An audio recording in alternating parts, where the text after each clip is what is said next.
Hey, what's up, everybody? I wanted to hop on here real quick and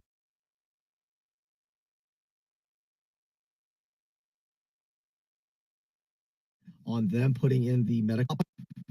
Hey, what's up, everybody? I wanted to hop on here real quick and update you on the Maine school board vote on them putting in the medical clinic in schools. Thank you, everybody, for hopping on and blasting them. You won't believe what we found out last night. These transgender cultists are so stupid and so unethical. They had not even seen an MOU. For those of you who don't know what that is, it's a memorandum of understanding. It is the very first step of doing your due diligence. This is before you even get to the contract stage. These people were willing to rush and shove in a medical clinic treating children in schools, and they hadn't even seen an MOU. Certainly, they don't have a contract, and they were ready to approve it last night. The only reason why they didn't prove it is because of every single one of you.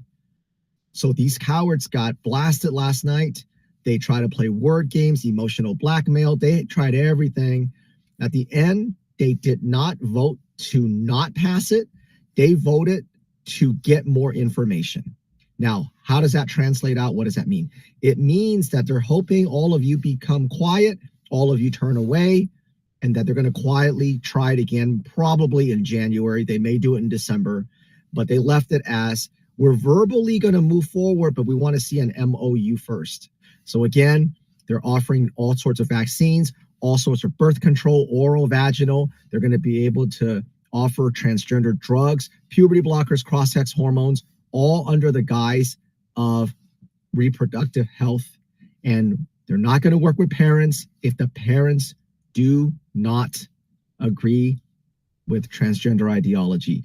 I want to come on here and give you that quick update. We have so much more. We've got clips from the school board meeting to share with you. It's truly unbelievable, but if you know who these people are and they want to trans your kids so bad, it shouldn't be a shock. They hadn't seen anything and they were ready to push it through under the guise of Thanksgiving break. But all of you, incredible. Thank you so much. And I'm going to start adding to the thread as we have more, okay? Thank you very much. Catch you guys later.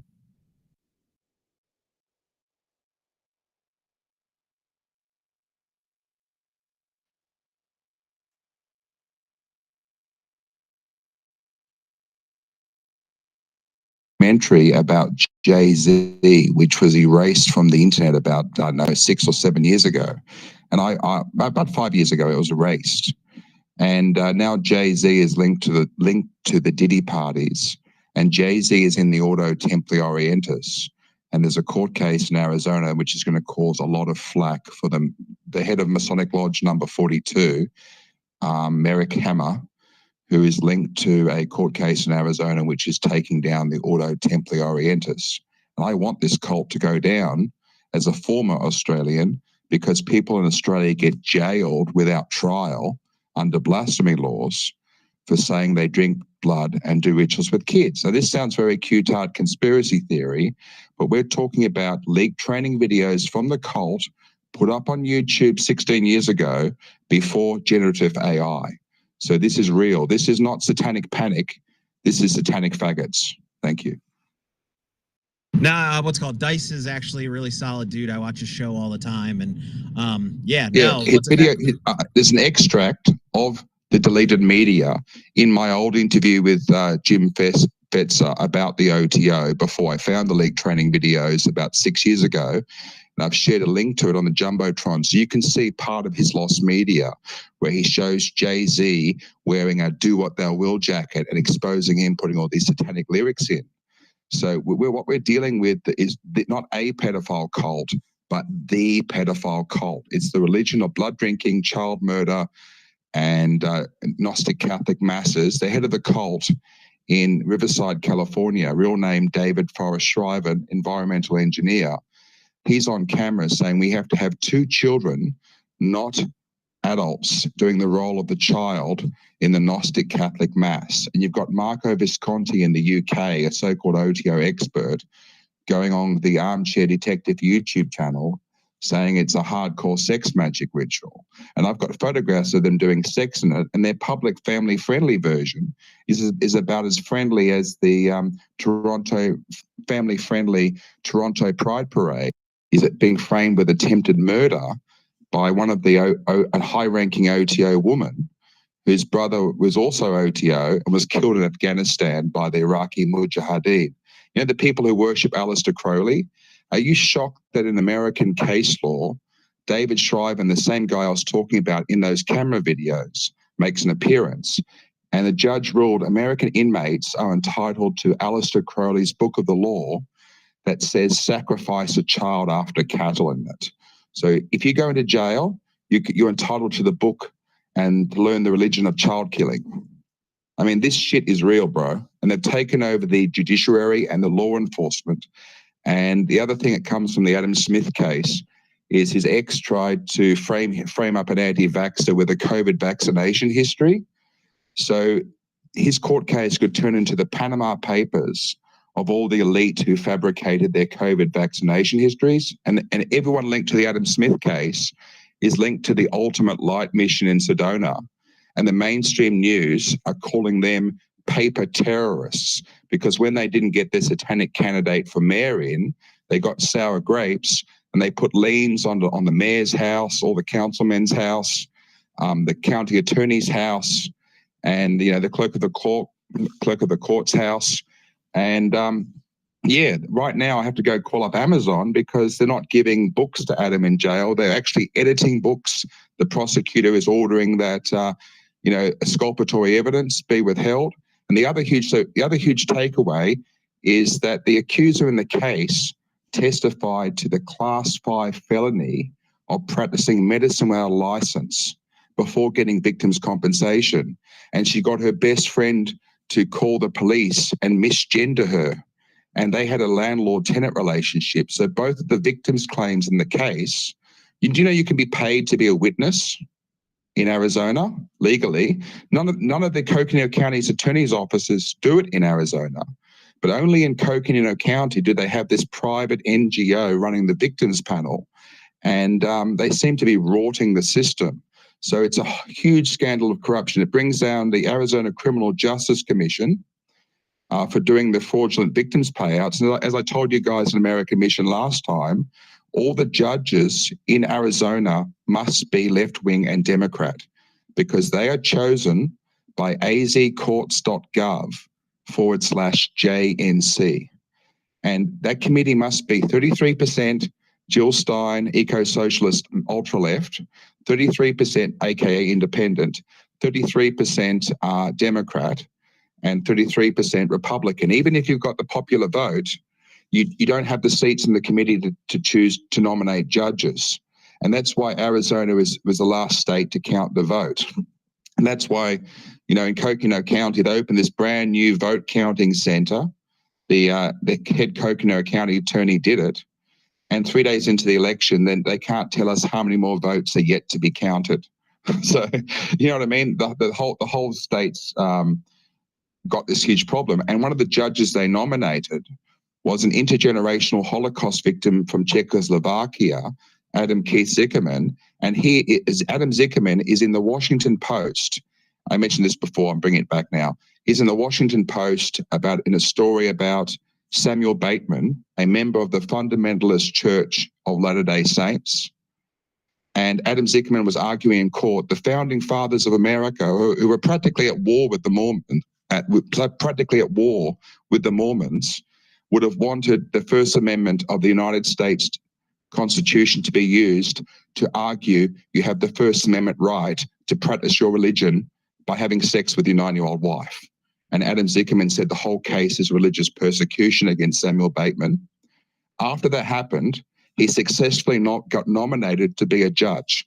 And the video from the Arizona State Bar YouTube channel on azcourts.gov/JNC says our left-wing committee system helps us choose the judges with the most merit, like the ones who love sex with children, or at least argue for legalizing it. And get this, in the Arizona election, there was Proposition 137, where the voters in Arizona were asked to take away their agency and their power to recall and take down these left-wing committee-chosen judges. So if the Republicans are worth their salt in Arizona, they will declare war on the Arizona Judicial Nomination Committee using this scandal and others, and change the Constitution that Arizona can only have leftist judges. What are your thoughts about this?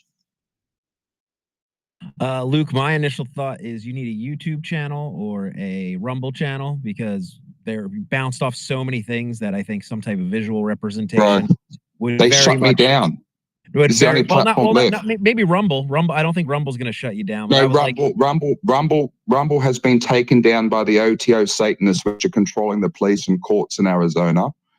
I can give an example of what Rumble takes down. It's a video made by my father that's professionally edited about the Auto Templi Orientis child rape cult lawfare in Australia. And if I'll just share that one thing in the Jumbotron. It was taken down from YouTube twice, Rumble, Dailymotion, and a paid Vimeo account. So this pedophile cult Luke, has more censorship power than anything else on the internet. I'm surprised I'm still on X. Yeah, no, that sounds pretty horrible. But yeah, it's. I'm going to be honest. I think everyone has a hard time following. It definitely sounds like I understand what you've seen, because I've seen some videos. I'm not sure you've probably people have seen the things of the little kids talking about how they went to their. I think it's more in England, but how they had to. You're talking about the Hampstead cover up. Yeah, that's a police interview that got leaked, and there's huge dramas. It's like the Madeleine McCain thing. What we're talking about here is different. We're not talking about the OTO cult has cases of child abuse. You've got the OTO Solar Lodge in California. We're talking about the head of the cult right now, who's on the 501c3 paperwork saying we drink blood, in his video entitled Cakes of Blood and Light and AIDS. Okay? That video is the origin of the phrase spirit cooking, and spirit cooking goes straight to your spiritual enemy as a Republican. Hashtag WikiLeaks, hashtag spirit cooking. And if you want the trifecta to prove it's the OTO behind Hillary Clinton's campaign manager, John Podesta, the molester, doing spirit cooking, you can also add a Cakes of Light. Oh, no, they got him. Yeah, there you go. This goes to the top of the Democrats. And yeah, I had a victory last week. I got a guy. Is everyone, can everyone hear? I can hear you, Vinny. Can anyone hear Luke? I can hear Luke. Oh, all of a sudden, magically, I couldn't hear him. Maybe I got to drop down. I'll slow down now I've done my spiel and let anyone answer direct questions about what's happening in Arizona, how it's relevant, how it brings down the for-profit victim system they have there, which what we're dealing with is a pig fattening scam. Foreign tourists are being framed up with rape and stuff, and instead of the person being extorted for money like a normal romance scam, the state is paying out big cash victims compensation to people who aren't eligible. And that's one of the takeaways from this case. And also, the accuser in the case fabricated a COVID vaccination history against her ex. So you can go to cvs.com right now and type in the name and address of any American and any phone number. That's the secret source. And the CVS website will give you 4 digits of their last phone number if they've been COVID vaccinated. And we use that to find out that Adam Smith had a COVID vaccination history faked. So the Arizona State Immunization Information System Database, ASIS.az.dhs.gov, it's for the corporations have right access into this database to fake COVID vaccination histories and backdate records by more than 6 months. And I've been, all my FOIA requests are being blocked, even simple FOIA requests such as, does Rachel Belinsky, the satanic porn star from the film Jesus, a Total Douchebag by Bill Zebub Productions, amongst others, are being blocked. You know, the whole state is rallying around this Masonic pedophile cult scandal and covering it up. I mean, I can't even do basic FOIA requests. because they don't want to give it. But I did have one victory yesterday. Adam Smith, the guy I'm helping in the jail in Coconino County, his cellmate was tortured for 4 days, a Native American Indian by the name of Bendrick Fowler, and denied water. And me calling up the Coconino County Board of Supervisors and exposing the Democrats, bringing out a woman from who works in the same address as the jail to be used as a virtue signaling device for Native American History Month, is actually a representative from an Indian torture location. And I proved that there's no separation in America between the three branches of government, because we're trying to do the records request to get the 4 days of water being denied and watching an Indian drink from a toilet bowl at the same address as Jennifer Yazzie, who works in the Victim Services Division and the Coconino County Attorney's Office, who does all this virtue signaling with the Board of Supervisors there. The executive branch of the county ordered him to be released without trial, and on the hope we won't get these torture videos. So I think that the politicians decide who goes in and out of jail, not the judges in California. I mean, in Arizona, I mean. Hey, Luke, I'm gonna jump in. I appreciate your passion, and you're going like 100 miles per hour. You come in at the beginning and you hit 100 miles per hour right away, and we don't set any context, and you're very knowledgeable, and I'll be honest, I'm lost on half of the things you're talking about, which just shows that I'm ignorant and I need to get smarter on it.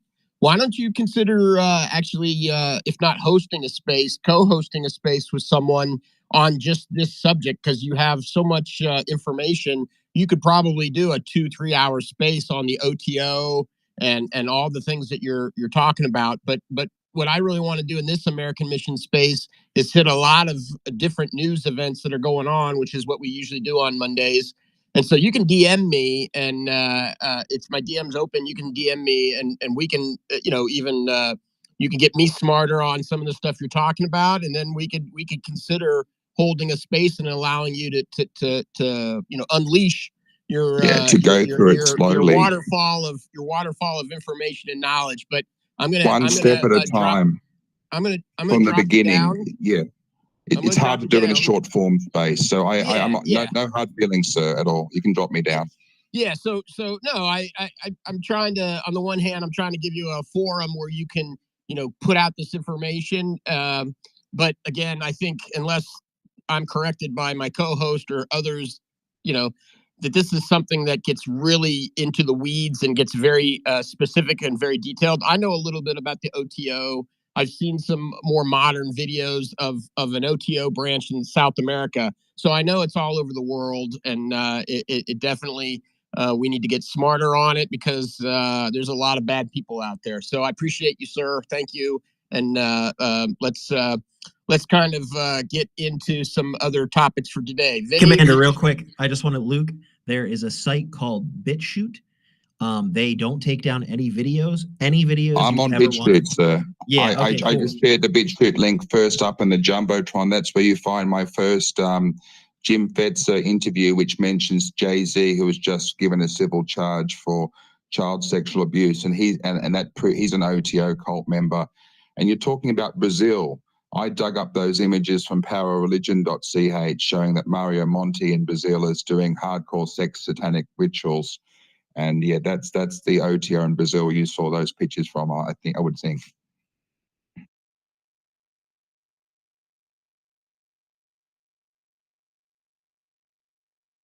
All right, cool. Let's move on. Go ahead, Commander. Commander? Sorry, I was trying to operate some controls here. I'm not very quick. Anyways, and thank you, Luke. I appreciate you. You're very knowledgeable, and again, you're like swimming laps around us before we can process your first 3 sentences. So anyways, welcome everyone. This is American Mission Manic Mondays. I'm Commander Listless. My co-host is Vinny. And we might get Kim up here or Adam in a little bit. Hopefully Adam will show up. We can sing him happy birthday. It's his birthday today. Welcome, everyone. Please retweet the space. See if we can get some more people in here. Did you guys see that they have a person of interest who is possibly the shooter in the New York CEO, United Healthcare CEO? Did you guys see that? What do you think, Vinny? No, I saw it. I was just in Mario's space getting even a little more information on it, which is very rare for me considering how much crap I've talked on Mario. But yeah, I was in there and it was actually pretty good. And I think we learned that it looks like people are reporting that it was at least a ghost gun, if not a 3D printed gun, which is pretty interesting. Also, personally, for me, the thing that makes it really interesting is he's from UPenn. And if anybody knows my background or forgets it, my grandfather and twin uncle were both from the OSS, that is the CIA before it became the CIA, and they were recruited there. So there's a part of me that is wondering if there's any intelligence that went into this. I'm not saying he's intelligence, but I could see, because I'm not sure if you guys looked at the planning and everything that he did, but it was very, very sophisticated. And so there's a part of me that thinks that maybe if you were to dig into this guy, and I hope people who are listening, if you have research, dig into the dude and see if there's any nudging. Because, all they have to do is encourage it. They find the anger, they find that thing. And I would like to see, the backgrounds and all this, because a lot of people are just saying, oh, it's a crime of passion. It looks like he had a relative that was hurt and all that kind of stuff. And I'm like, that's just something to move the needle, because the thing that's really scary about this whole thing for me is it seems like they're trying to normalize political terrorism, because the one thing that's really disturbing is that Blue Cross Blue Shield changed a policy a couple hours later that they were going to do just because of this. And I actually agree with the change in policy, but I don't like the way that they did it, because now it makes it seem like, oh, kill a CEO, get what you want. And so that kind of freaks me out. I like the fact that they're not going to all of a sudden not cover anesthesia times up to a certain point. That's good, but I don't like the way that we got it. And I fear that we could be moving into like a late 1960s thing where it's like we get a lot of political assassinations because it works. And that's not an environment I want to live in. So people are kind of more focusing in on like the case and is he going to get off because it's in New York and he's going to get a hung jury? And I was like, I don't really care about that much. I care more about the bigger implications and if this makes America a place where people think that terrorism works, because it kind of did, and that sent the real wrong message. And I think that's a big reason why a lot of people got behind this guy. And also, he looks like he's kind of balanced. He's not like, it doesn't seem like he's far left or far right. It just seems like he's angry and was willing to, do justice, or do vigilante justice, which I don't think is a country we really want to live in. Yeah, did in the Mario space, had they already gotten to or talked about the Nancy Pelosi connection and the DOJ investigations? No, I didn't hear any of that. Please. Oh, I just heard, I don't know the details of that. I haven't really had a lot of chance to dive into the story, but there's some kind of connection with Pelosi, and also, of course, DOJ was investigating the company. I'm not really sure if it was for insider trading. I'm sure someone else can come up into the panel and give us an update on that. This guy, who's the person of interest, Luigi, I can't remember what his last name is, but I'll have to pull it up in a second. But someone they video recorded his X account, and he is actually he appears very intelligent. He's not just some Neanderthal paid for to go do some wet work. He's very intelligent. He also, I don't think he's a professional, or the guy who did the shooting on the street of New York, I don't think was a professional hitman, but he was still pretty professional. He was still pretty calm and cool. There's questions about the operation of the gun or whether it was using subsonic ammunition. A lot of people have already had debates and discussions about the whole functioning of the gun. Other people say, well, it's built that way. You have to cycle the slide every time you fire. It doesn't matter. He was very calm and cool if you watch him in that video, and then he just quietly walked off after he shot him. So I'm amazed that it took this long to get him, and the fact that they got him in a McDonald's in Pennsylvania. I guess that's his old stomping ground. Or where was he arrested in location to UPenn? UPenn's in the center of the state, right, Vinny?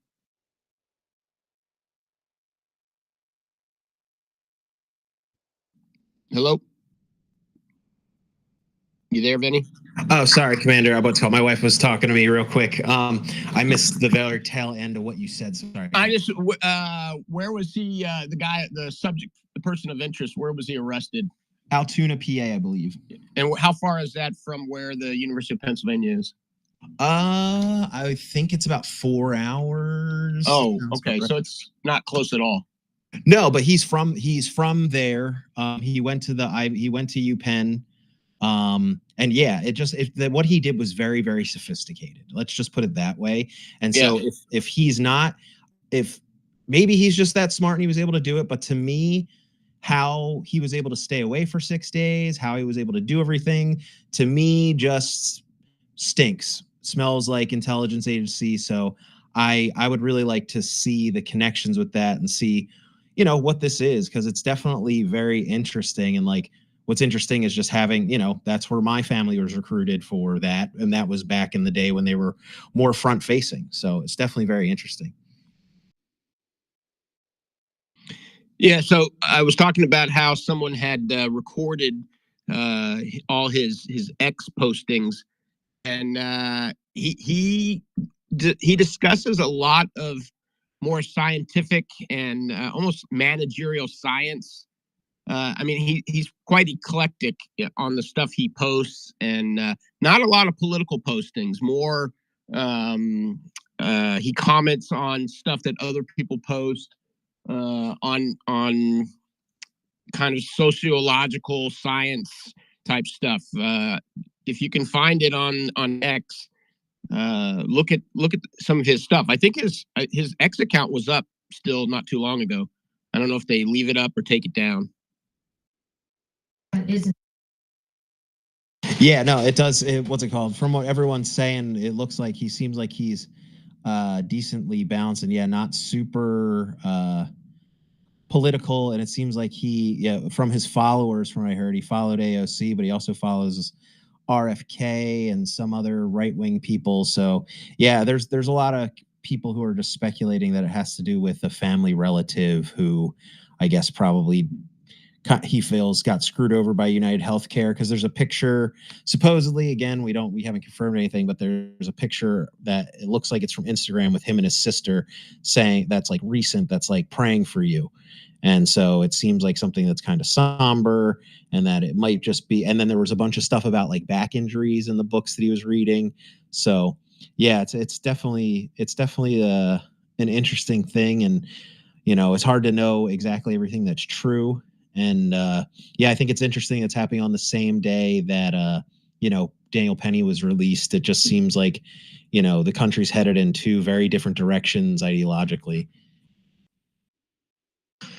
He supposedly had a 2-page manifesto with him as well, which I always kind of question. I mean, how many of us are like running around on a day-to-day basis with a manifesto in our backpack or in our pocket? His name is Luigi Mangione. And he's originally from Townsend, Maryland, but I think he also spent some time in Hawaii. So that's kind of interesting. And you can go to Zero Hedge. There's an article about him called NYPD Identifies Strong Person of Interest in New York City Assassination. NYPD claims ghost gun involved. So that's on Zero Hedge. Hey, Walter, how are you today? How are you folks doing? So I haven't been real caught up on these things, but the question came to me because I believe that these monsters are being created, and I was just looking at a way to tie or just figure out the commonalities between these these types of things that are happening. But are we landing right now as it is? I mean, where we're at, are we just kind of coming to the conclusion that it was a lost family member or something that couldn't get proper care? Is that where we're at right now? I don't think, I think it's everyone's guess as good as everyone else at this point. I don't think we have enough information for that. Those are just, people being speculative, trying to, we always have to apply reason and rationality to every action. And so that seems the most plausible. But, if there's, if there was some connection between the CEO and Nancy Pelosi, who knows? Let me add too, though, that everything that happened, I mean, with them carrying around a backpack with all the IDs and all the evidence, the guy and the fact that they got even part of his face on camera, everything points to the fact that he wanted to be caught. For me. Yeah, it kind of seems that way. I mean, the fact that he doesn't, he's very cool and calm and collected. It's like he doesn't care whether he gets caught or not.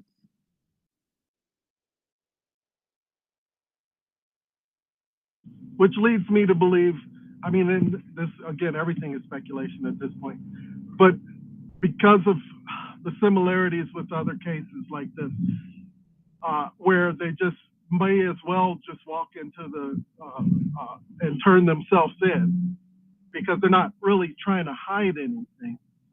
I can't help but to wonder if, these kids are being put up to these things and being maybe, I don't know. I just feel like that they're creating these things.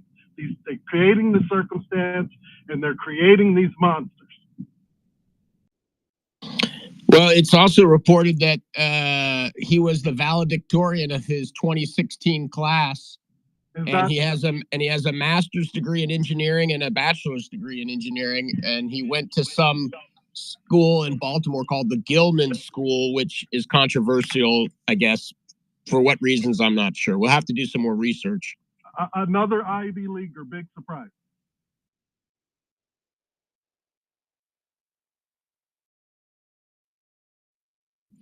Welcome, everyone. This is America Mission Manic Mondays. Please retweet the space. And we welcome all people to come up and take a mic and join the panel. You're encouraged to do so. The other big news, of course, is not only the person of interest that they arrested in Altoona, Pennsylvania, a 26-year-old by the name of Luigi Mangione, but they also acquitted Daniel Penny in the New York subway case. So I think, I don't know, is there really rioting outside of the courtroom or courthouse going on, or is that just like 5 people with a bullhorn?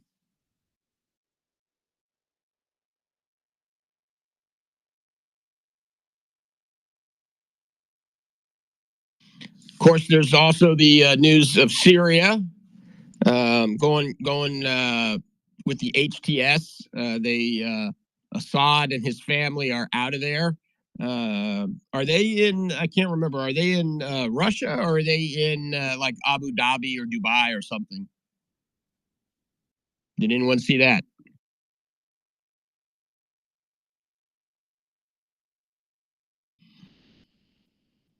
No.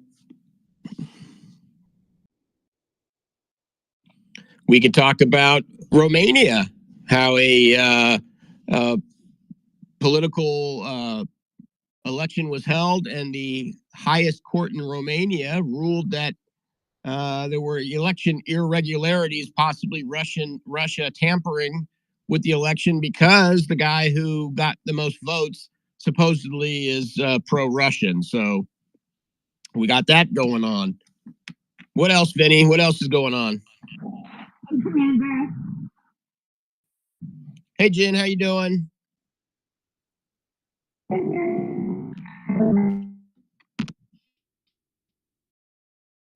You're rubber banding for me. Anyone else? You're rubber banding for. Sound like a robot, Jen.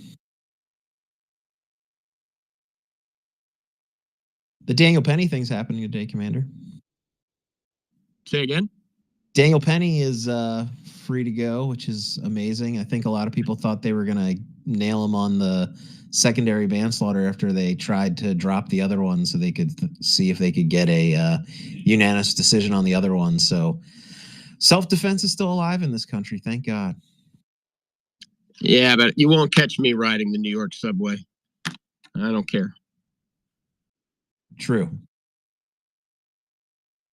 Yeah, I heard that they're already, the civil rights people in ACLU or whoever is already bitching about it. Whatever, bitch away. There's no COVID to make everyone's afraid of BLM riots. There's no COVID to make everyone crazy. I don't think it's going to be that big of a thing. I think it's going to be very small because, you know, the brainwashing isn't there. You know, COVID, Trump, and, you know, that whole thing was, you know, the gaslighting and everything was there. I don't see them having very much momentum. You might get little riots in, you know, maybe like Philly or like some part of New York, but I don't think we're going to see anything, even though I do think they're trying to start it. The thing that's freaking me out that's happening now, Commander, is all the H1 or H5N1 stuff that they're trying to do with our milk. And pretty much, I'm not sure if you guys saw Peter Hotez pretty much just being like, oh, on January 21st, we're going to be getting a new bird flu virus. And he like literally like slipped. And I'm like, oh, are they going to literally, Trump gets in and they're going to just try and COVID us again? Yeah, and about the date, Vinny. Oh, on January 21st, it's going to hit. How? Right. Okay. Tell me another one.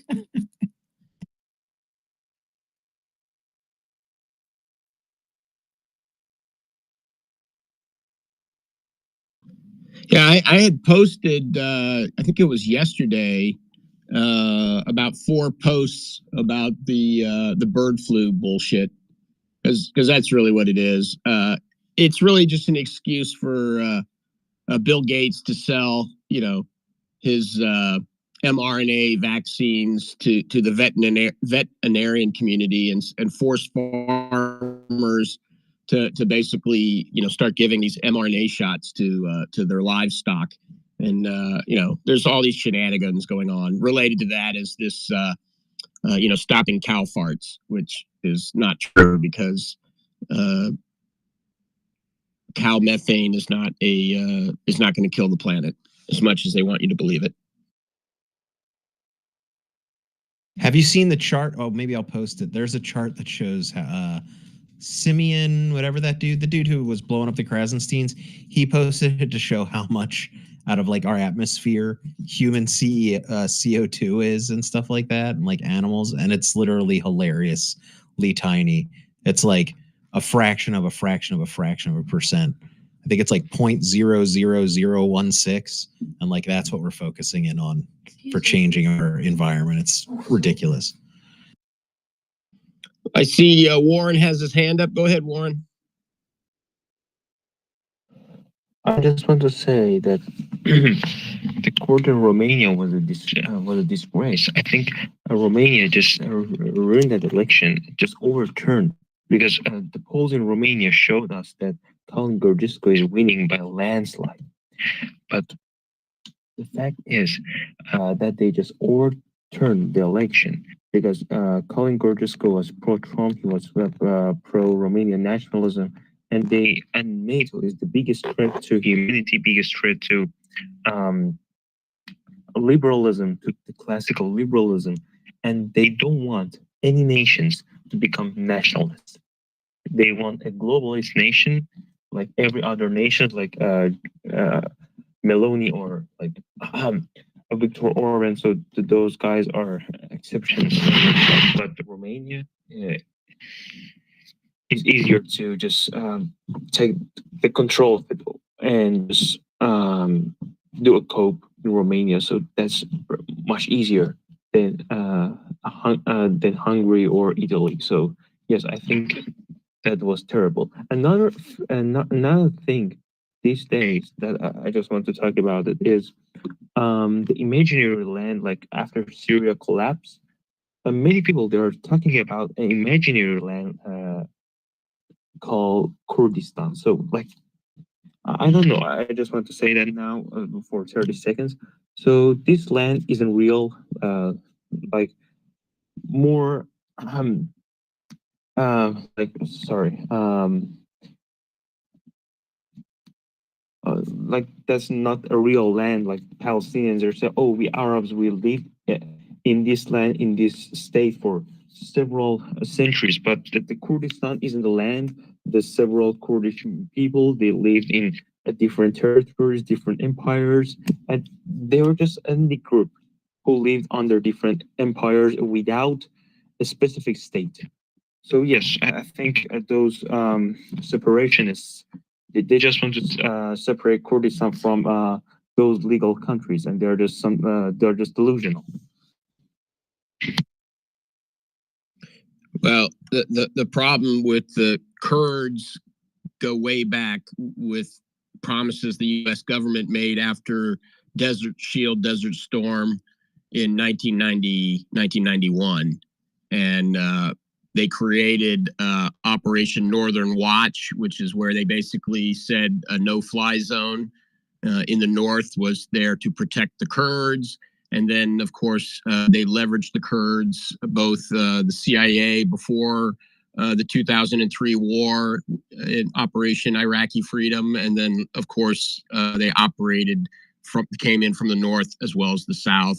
And so it's very problematic. And, the Turks been fighting the PKK for many decades. So it's so complex over there, that whole area. But you were talking about Romania.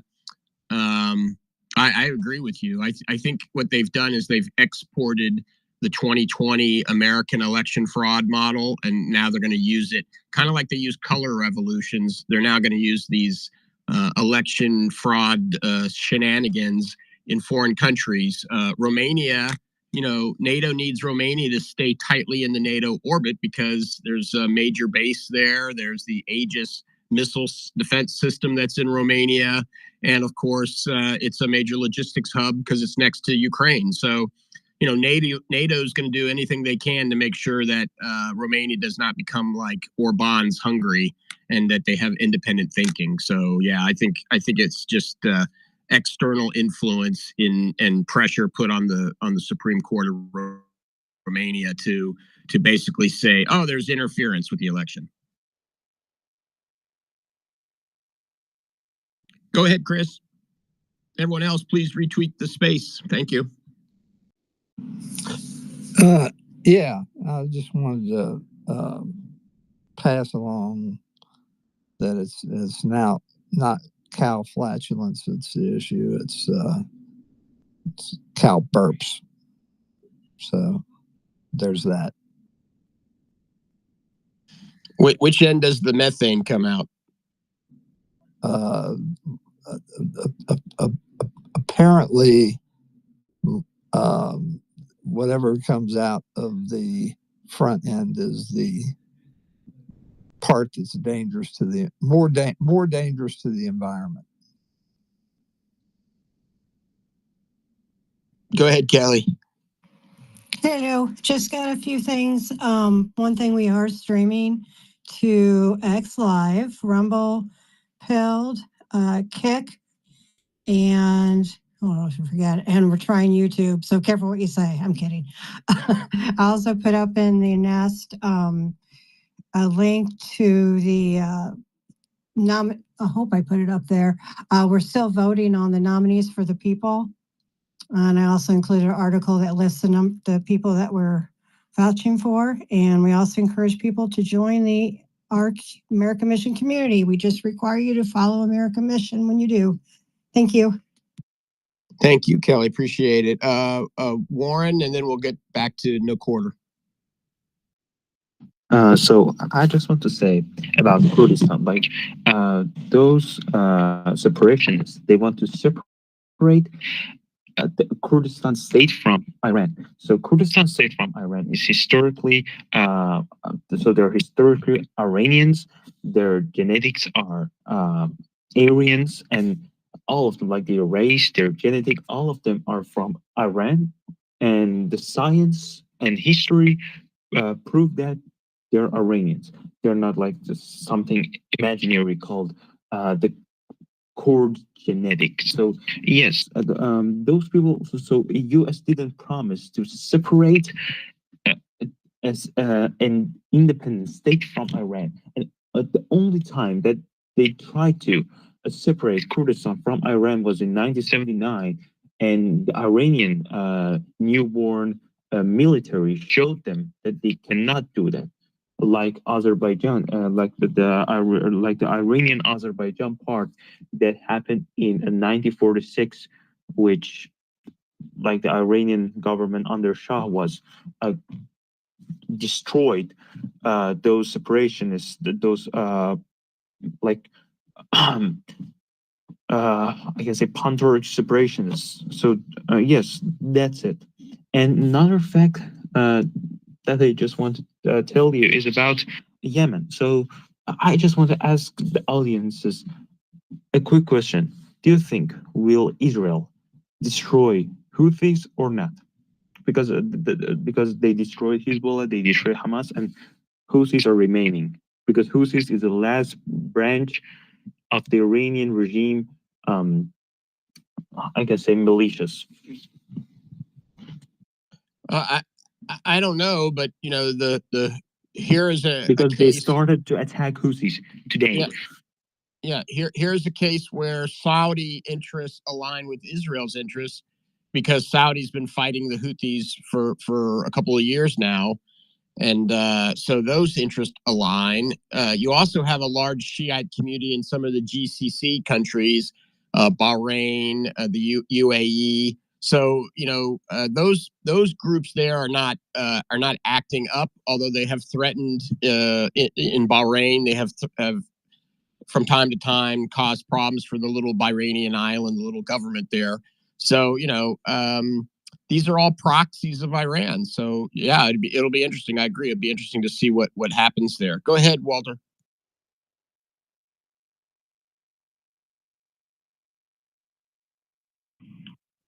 No quarter. Go ahead. Yeah. Well, I don't know what any of that. Maybe you can tie that into what that has to do with America when I'm done making my comment here. We just touched on like 9 topics. Which one of those, I think we might have hit on one, do you think we're being distracted from? What are we being distracted from with all the news that's coming out right now? Good question. Something domestic. Well, Am I cow close? farts, obviously. What'd you say, Chris? Wait, hold on. It's the fact that Donald Trump is freaking picking fire picks, and that he's taking back over the government, and these globalist shitheads aren't going to have a leg to stand on. Okay, so bye-bye. Jen, but what's it called? Do you really like all of his picks? I think I'm hearing some pretty interesting criticisms. I was talking to Tim. I'm not sure if you guys know Tim Sharp got suspended off of here, but he's been talking about how the Bondi pick doesn't look really good, and how Susan Wilds he thinks might be giving Trump some like kind of bad advice with like the Surgeon General pick and the endorsement of a really crappy candidate that is going to be taking Matt Gaetz's seat. So I've heard some interesting things. Like I do like the Pete pick. Obviously the Kash Patel pick is amazing as well. But yeah, I'm not sure how much we've gone into criticisms, or if you guys have already done a lot of the digging since I haven't been around, but I'm finding some interesting criticisms from people I normally trust. So, well, I want to hear. We can't catch them all, right? We're not going to get them all, right? And at this point, the fact that we last time were like completely sold out, had no legs to stand on, right? Like they're not all perfect, right? They're really not. However, I do trust that Donald Trump like picked them for a reason. But like I've said in my post the last couple of days, like, and if I have to apologize to President Trump at some point for criticisms I may have laid against some of his nominees, like I am totally willing to apologize, but I'm also not not willing, right, to not say anything and then find out later, be like, oh, well, no one said anything, so we just kind of went with that person, right? So I came out hard. Who did I come out hard against the other night? I can't even remember who it was. Wasn't Pam Bondi. I can't even remember who. I was texting with somebody about them. Hold on, let me go to that text message. I don't want to mention the person's name. Well, that's because there's only like 3 of them out of how many? Exactly. Yeah, no, exactly. And so the point I was just going to make is that in addition to that, is that the cabinet that's being put together, if you have a couple of moles or whatever, they're going to be found out quickly, or people that are going to go against the agenda of the 47 agenda. They're going to be found out, and they're going to be, they'll be taken care of. I'm confident in that. Well, I think the chief of staff pick is the most concerning because that's the person who has his ear.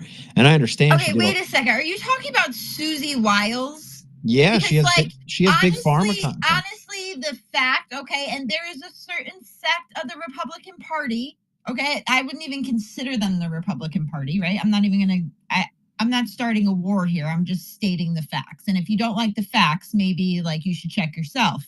But Susie Wiles, right? Like she might be a lot of things. People, tried to raise up and do a coup against her a couple months ago. And well, that didn't go anywhere because Donald Trump literally brought her up on stage and was like, I love this woman. Okay.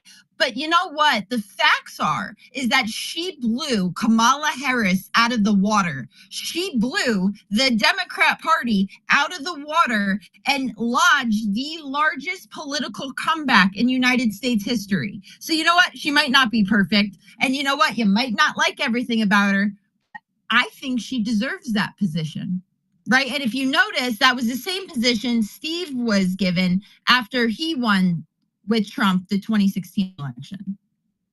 Yeah, no, what is it? I definitely think she did a really good job with the election and all that kind of stuff. I think it's just that she has more maybe neocon tendencies since she is kind of you have Rubio in the cabinet from the Bush. Yeah, no, I don't like. Okay, and the one I went after the other night was Kelly Loeffler. Okay, Kelly Loeffler is a spineless rhino who deserves no position in the government. And the fact that she stood up on January 6th after the fact, after we were set up in a Fedsurrection, which that's going to come out too, right? She had no spine, she had no backbone, and she cowered because she wanted a position. So she turned her back on Donald Trump and the January 6ers. And I'm real upset about that pick, right? And this was the one that I said, oh, if I have to apologize later or I get in trouble because I spoke out against Kelly Loeffler, I really don't give a shit. Okay, because she's proven that she doesn't have the gall or the wherewithal to stand with Donald Trump when the push comes to shove. So, Jen, why?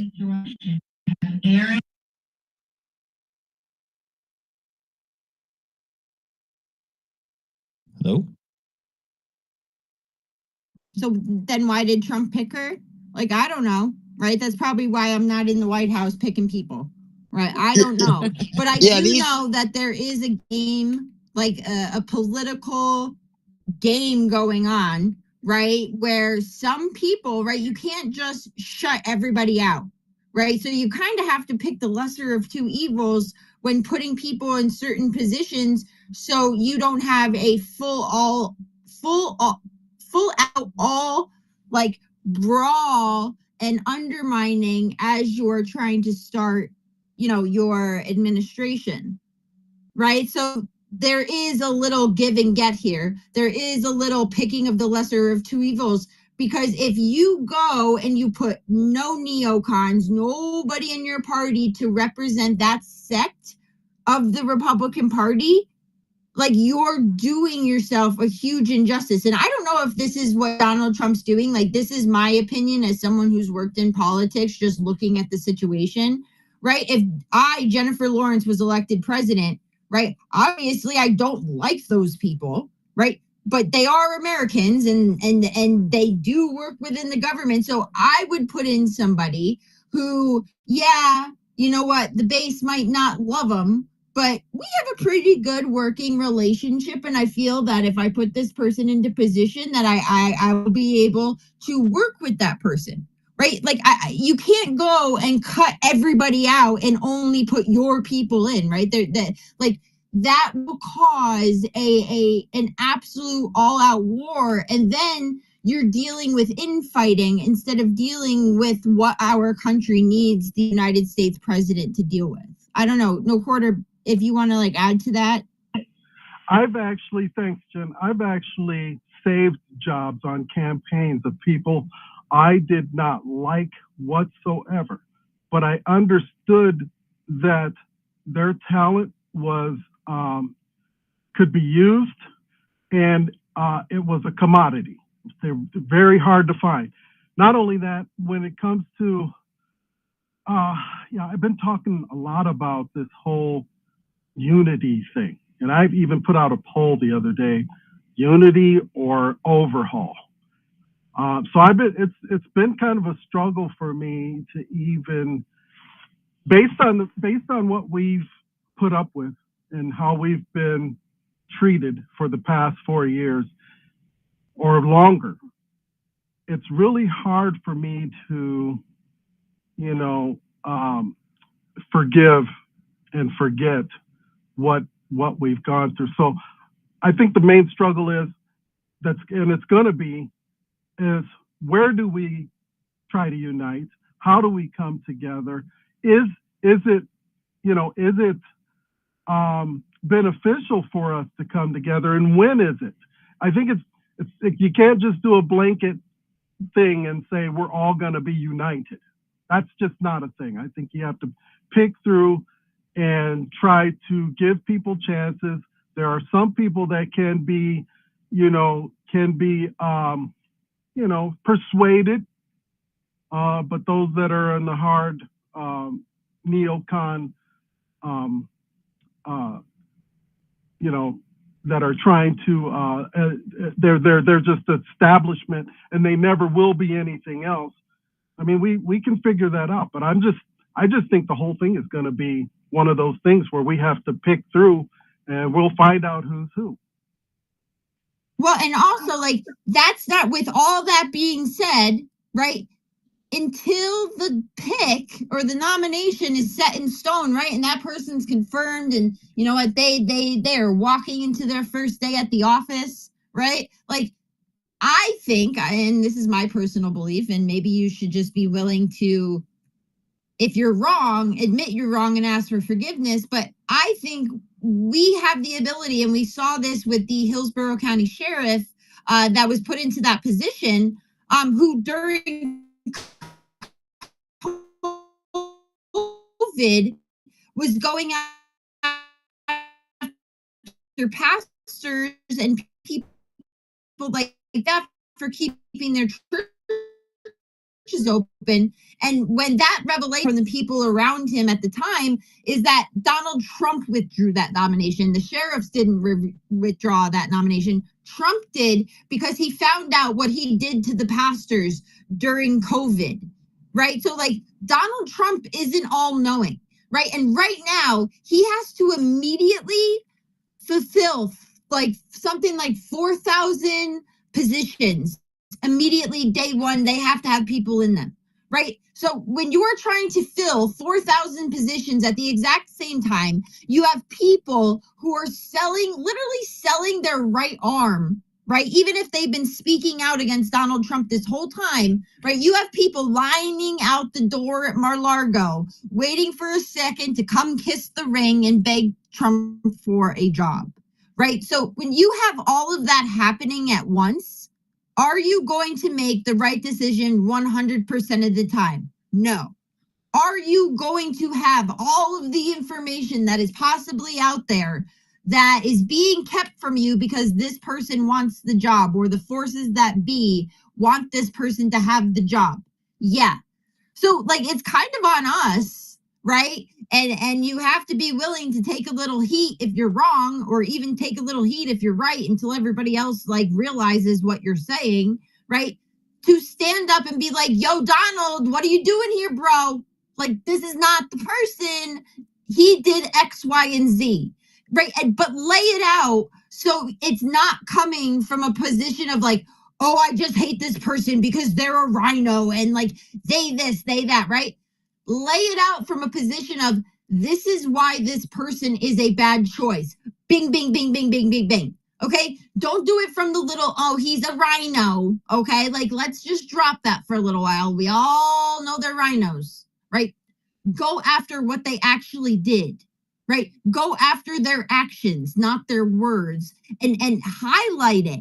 And the bigger voices that we can collectively have against these people, right? And when Donald, can't sleep at night, or President Trump can't sleep at night, right? And he is like out there on Twitter or Truth blasting people, right? Maybe he'll come across our tweet that says, yo, Kelly Loeffler is a spineless person, spineless rhino, doesn't need to be there, right? And even if immediately he's not like, oh, get rid of that person, right? He can at least be, hey, came across this thing on True Social, or hey, came across this thing on X. Is there any validity to it? Why did you do it? Right? Like, that is the position we're in. But to go after Trump and just publicly start undermining him because you don't like his pick or you don't understand his pick is absolutely retarded and playing in to a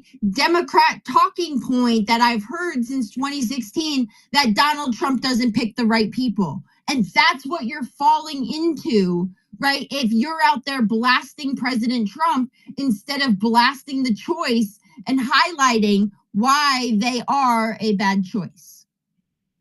Hey, I have to go to work, but I just wanted to reiterate too, or add to that real quick, Jen. The idea, in politics and the business of character assassination is another element of what we have to deal with. There's a lot of elements that we have to sift through with every individual to be sure that we're not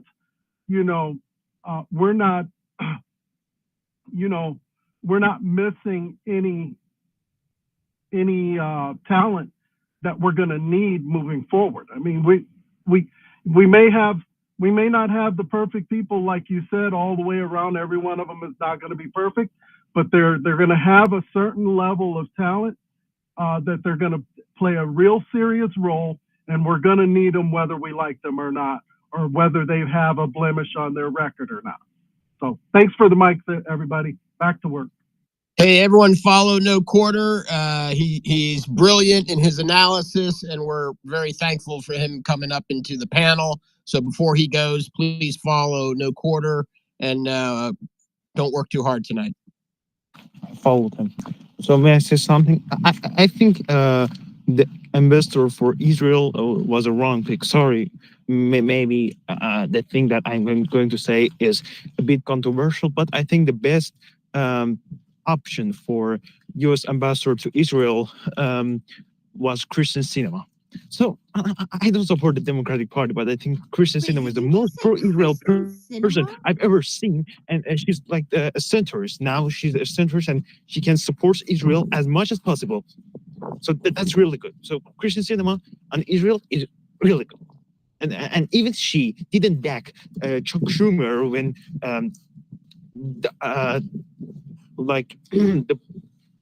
the bill was about Israel. So she didn't back the Democratic Party, and she just backed the Republicans on Israel issue. Do you think there should be an ambassador to Palestine too? Palestine doesn't really exist. That's not a land. Palestine doesn't exist. Cinema. And I'm pretty sure like the Democrats are the ones supporting Palestine. So I don't know if you were like ailing for the ambassador to Palestine. I was just wondering. So Cinema Cinema attended All In podcast during September, and she said she's a friend of JD Vance even before the election, and she revealed about her super pro-Israel positions. So I think Christian Cinema was the best option for U.S. ambassador to Israel. But unfortunately, I don't know. Mark Huckabee, like, that's not a good option, but I think he'll do his job as well as possible. I don't know. What do you see wrong with Mike Huckabee? I think Mark Huckabee, I have no idea of him. So I think, like, I know he's pro-Israel, but I think picking like an independent person for ambassador, like independent pro-Israel person for a U.S. ambassador to Israel, so we'll satisfy the Democrats more to support Israel. Because Why do we have to Mark satisfy Huckabee is a people Republican? who support pedophilia? So We don't have to see. That's what happens when Palestine. you win. So You don't have to so- satisfy the other side. It's not about them.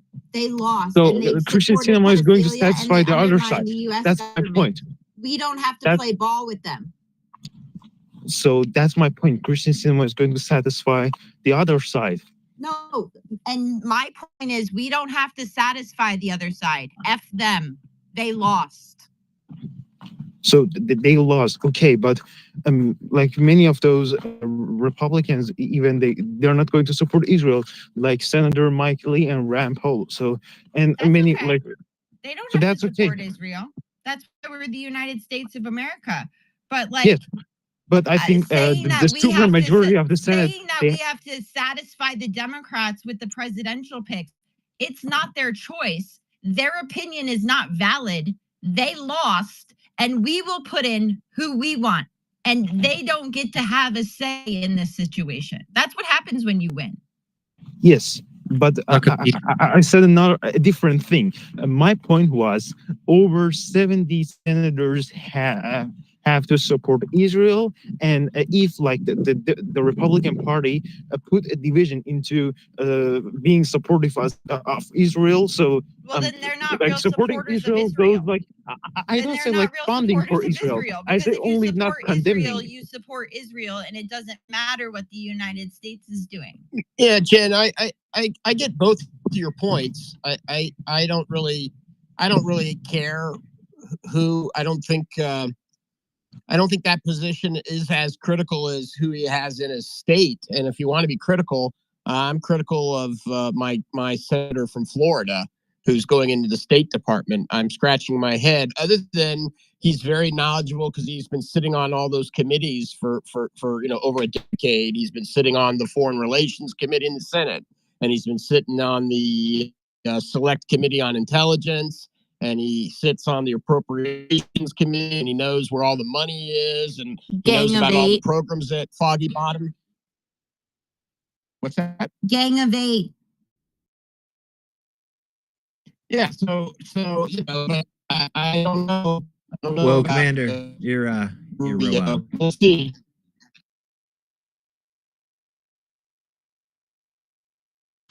Tom, what you said? Commander, I think you got to go out and come back or something. You're roboting real hard. And Chris, go ahead while Commander gets his thing together. Yeah.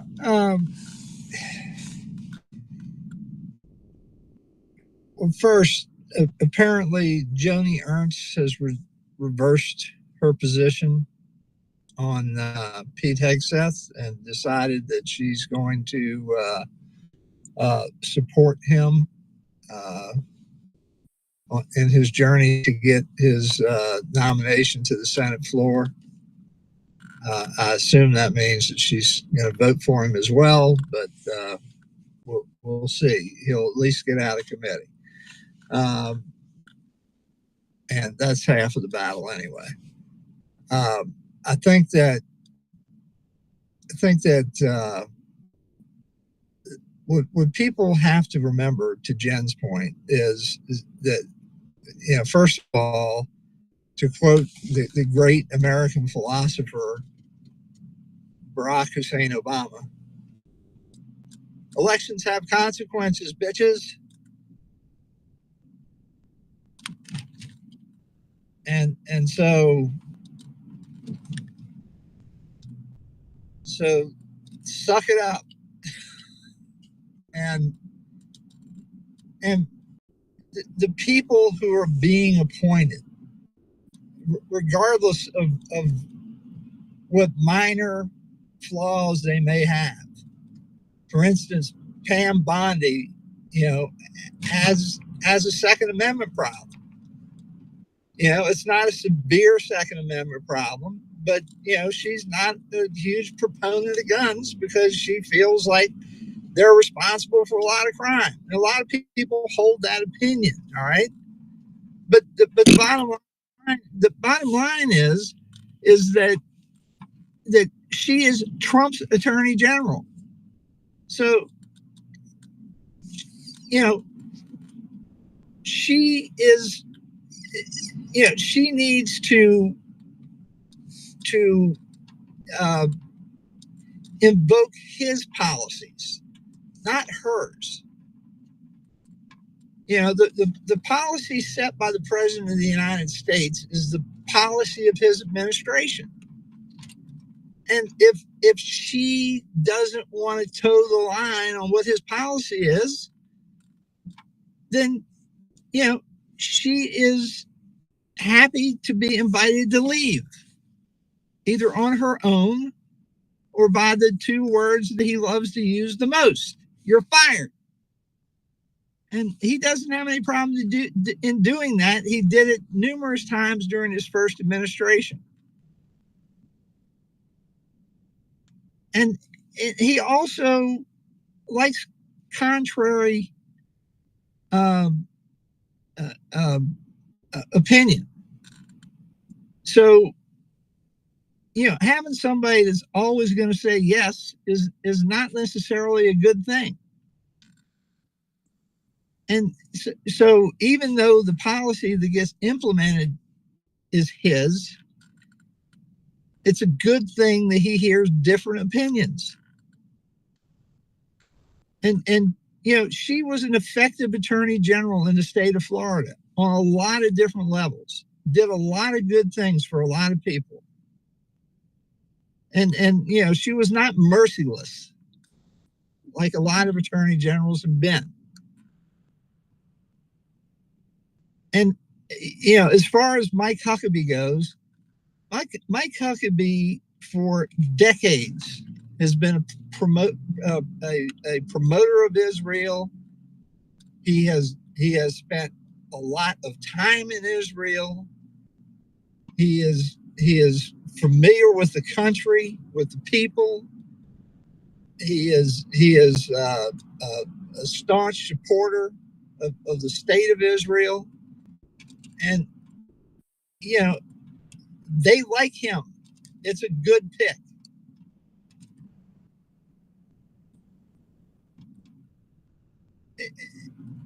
They're like Jen said about his chief of staff.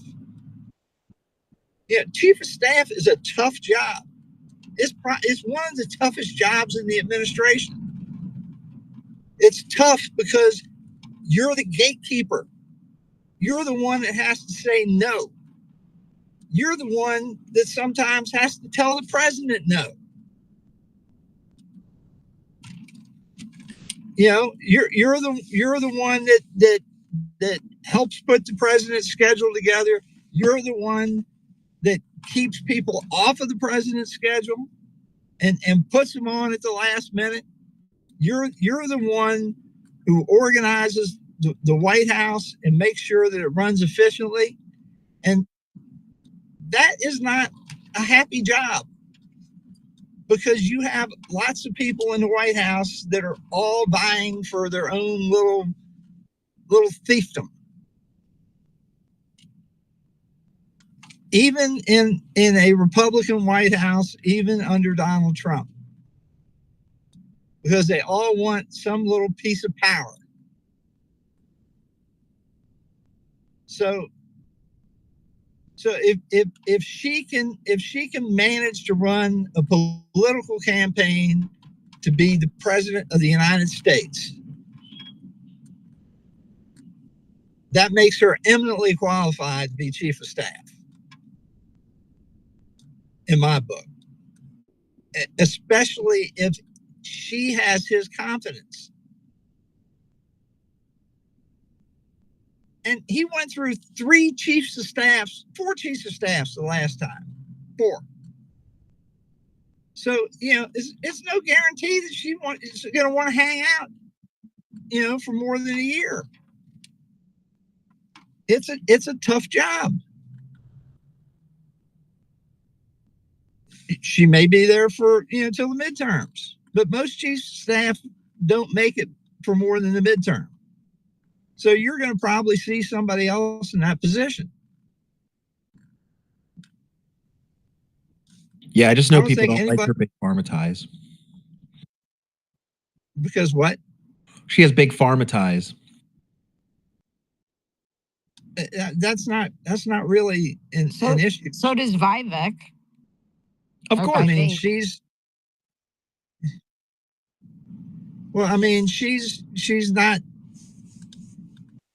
not really in a position where she's got a lot of control over that. I mean, that's mainly an HHS situation. And while she's going to have the president's ear, the president's got the entire government that he has to run. And he's basically put all that off on Bobby Kennedy. And he fully expects Bobby Kennedy to run with it. So mainly because he doesn't want, he's already taken a lot of shots and arrows from pharmaceutical companies.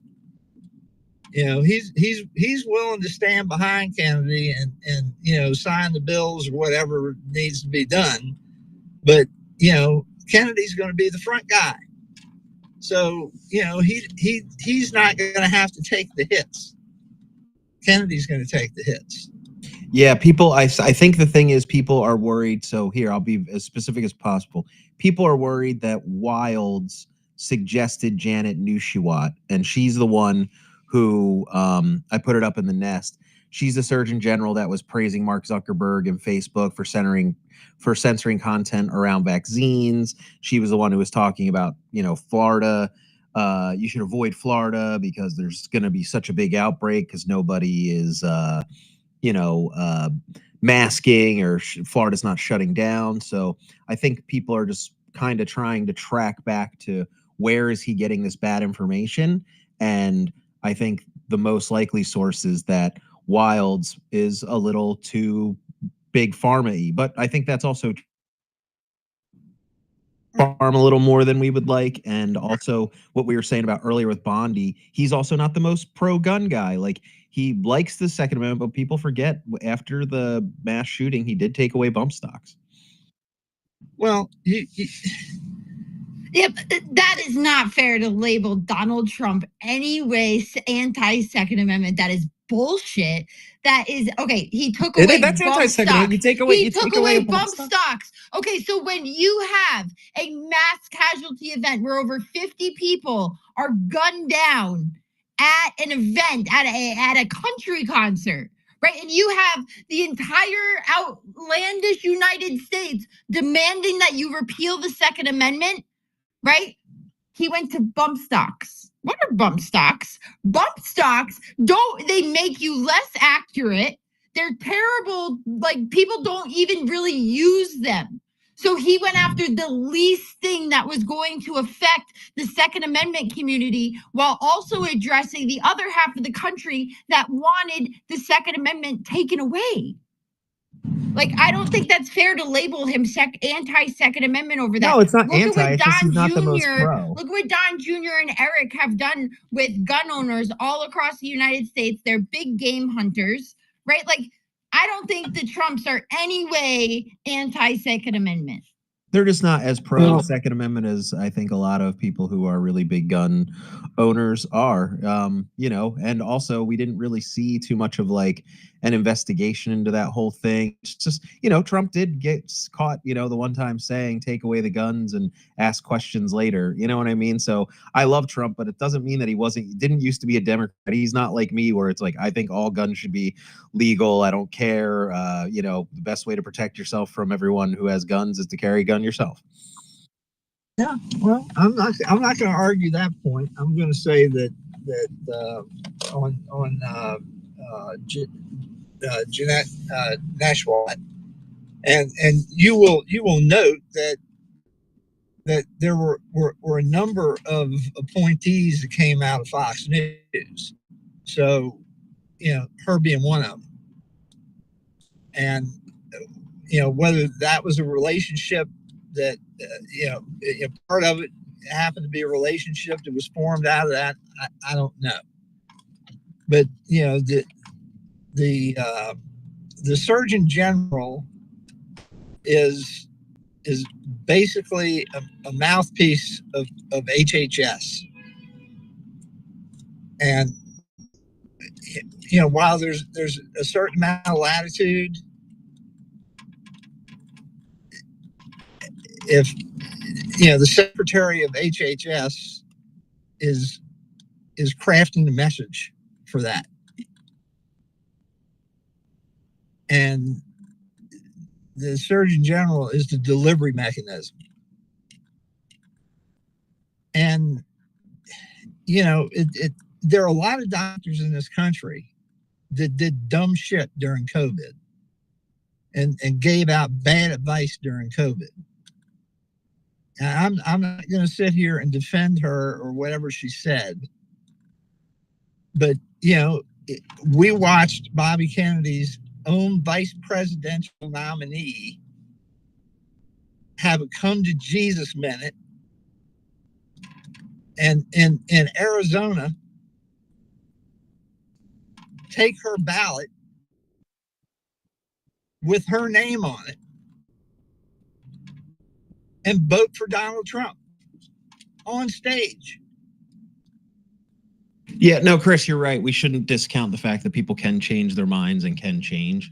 And it's just one of those things where I think we're all kind of just trying to point at red flags. At least that's all I'm trying to do. I'm not trying to discourage anyone. And Trump's already in, so we don't have to not talk about these things. How often do we avoid these topics so that we didn't give them ammo? I don't disagree with you, but I think what we have to do is we have to get the people in there. If we have legitimate concerns, we need to watch them. And if there's problems, then we need to get rid of them. Okay, but I have one thing, right? Like, everybody says, we want Discord. We need to be able to have an open and transparent discussion. Okay, except when, part of that discussion is someone talks, someone disagrees, someone talks, someone disagrees. We can disagree with ourselves. Yeah. Or ourselves. I disagree with myself all the time, but no, we can disagree with other people, right? Like, I don't know where we got to a point in this country where if you're saying something and I come back at you with a point of disagreement, we have to go into this whole song and dance of, I still like you, but I disagree. Then you don't obviously understand what a conversation or a debate is, and maybe you need to go look it up in the dictionary. Yeah. Jen, I disagree. I disagree wholeheartedly with you, Jen. Go fuck yourself. All of these I'll drop you. All of you these won't do shit. And we do need to be careful. There's no question, especially after the last cabinet. But I think in my heart of hearts that he is cognizant of the fact that he got screwed so badly the last time that it's not going to take him long to pull the trigger if he feels like he's got a problem. Okay, and I know a whole bunch of people just entered politics, right? And you've never really paid attention, okay? What we are living through right now, where we have a transition period where the president-elect has all of a sudden become the president without the inauguration and all of this, right? Like, you have to realize that's not normal, okay? This is normal for the whole world to just be like, oh, F Joe Biden, Donald Trump's the president now, okay? But the reason we're in that position, right, is because we have had an absent president for so long, and the United States has been without leadership, right? And because of that, we are on the verge of World War III and all this terrible shit happening. We needed a leader to stand up, and Donald Trump is filling that void, and no one is saying anything because they know damn well that we were at a very, very tedious, bad place where that Biden has the ability to start World War III, and it's Donald Trump standing up and being like, yo, no World War III. I want peace. I want to create a peace deal. But that is not like how this is normally supposed to happen. Right. Well, Jen, and hold on one second. And everybody who's already yelling about pardons, who's yelling about positions and everything else, guys, none of this takes effect until January 20th. Donald Trump cannot make concrete decisions until January 20th. Okay, so like everybody getting up in arms right now and attacking Donald Trump and attacking the incoming administration, you guys look foolish. Okay, because he can't make any decisions right now. Technically, he is not the president of the United States yet. So I yeah, wanted to say that at least he doesn't have the same problem Lincoln had. I mean, Lincoln had to wait till April or till March to get inaugurated, and he had Buchanan, who was a Southern Democrat who was part of the slave power conspiracy and allowed the Southern states to secede from the Union. And Lincoln couldn't do anything about it. So know your history. Well, the other thing too, though, is think about, this is the interesting thing that I think we might have passed over, is the world already knows what Trump wants to do. So I think that has a lot to do with it. The fact that he was already president. So when he's going around and they're going, oh, he's going to come in, they already know a lot of his policies. They already know he's no nonsense. So they're just going to fall in line now because it's futile to, be like, oh, we're going to do all this stuff, because they're afraid of him. And that's what we need. That's what makes it so good, is they're afraid that he's going to come and be harder on them. So they're already, getting in the position to kiss his butt and do everything that he wants because they're afraid of Trump. And I hope Trump uses every single ounce of power to even put places like England and stuff like that in tough positions, because I'm not sure if you guys saw, and I'm sorry, it's a little off topic, but England UK has just started arresting Christians for praying silently. And that's, so that happened like a month ago. Right? Still, I just really want Trump to, I hope that him just even being in office, maybe even talking about that, might be able to have some type of effect on getting them some more rights. Because I would like Trump to use even embargoes against our own allies to make them be more freedom oriented. Well, and just to my point, like nothing I said was against Donald Trump. Believe me, I am so thankful and so blessed, right, that Donald Trump was able to win the election and now be in this position, right? I'm just trying to explain to the room that like a president-elect, right, like this isn't normal. But because we didn't have a leader, right, he was kind of forced into that position. I'm not saying he wasn't was willingly going to do that, right? But like think about how bad off we were, like, I don't know, like right before the election with Russia, China, Iran, Israel, all of this happening. And Joe Biden was literally nowhere to be found, guys. Like we didn't have anybody representing the United States, which is obviously the leader of the world. So like, I just want people to understand that. And I'm not saying anything against Trump, and I'm not saying he shouldn't do that, but like, go ahead, Rose. Yeah, Jen, I definitely agree with you. This is not your normal transition presence by a leader at all on the world stage. And just the amount of traveling and meetings that he's had with other leaders. And I think that the Notre Dame meetings were, I think a lot happened. I think there was a lot of conversation there. And he spent a lot of time with the prince, which I found interesting. But it is a very strange transition. Kamala hasn't really shown her face other than that drunken ramble. And of course, Biden comes out after the Syria shenanigans. We're going to send money over. It's like, yeah, okay, all right, buddy. And it seems to me, and Jen, correct me if I'm wrong, but it seems like Johnson is getting his act together. He feels a little bit more empowered. What's your thoughts? Are we talking about Speaker No Johnson? Yeah, that guy. Oh, listen, you want to know what happened there? Okay. And I honestly think this is really what happened. So I think he was like a nerd his whole life, like total nerd, didn't have friends, like kind of like, the nerdy guy in school, right? Kind of like everybody respected him, but like it was because he was smart. Because remember like when Santos and all of them were like on the Twitter space that one night and they were like, oh, you guys got to meet Speaker Johnson, da da da da. It was like they were like the cool kids pulling the nerdy kid into their group, right? And then all of a sudden, the best night of Speaker Johnson's like life happened when he got to march out with Donald Trump at the UFC. Okay, and I think ever since then he's like, that was the I don't even clincher know. for I'm me, a Jen. cool kid now. I'm with Donald Trump. Like he has become like the cool kid that he always wanted to be, and I think that's why we see Speaker Johnson being the way he is now. Because honestly, you saw his face at the UFC. He was like, "Oh my god! Like I've arrived. I have friends, guys."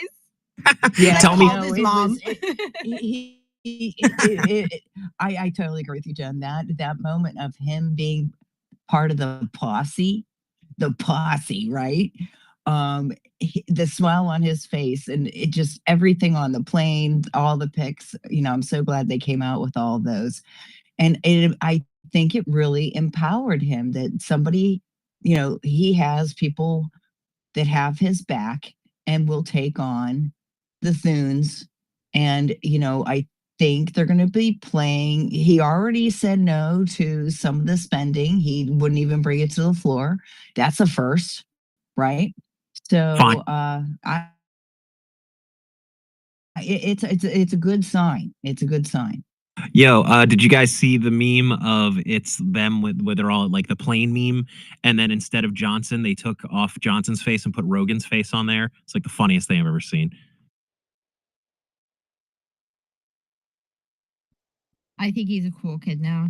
Yeah, the problem is going to obviously the headwinds are going to be in the Senate, and thank God the midterms are coming and some of the big guns are up, so we have a prime opportunity to really make some challenges on those seats.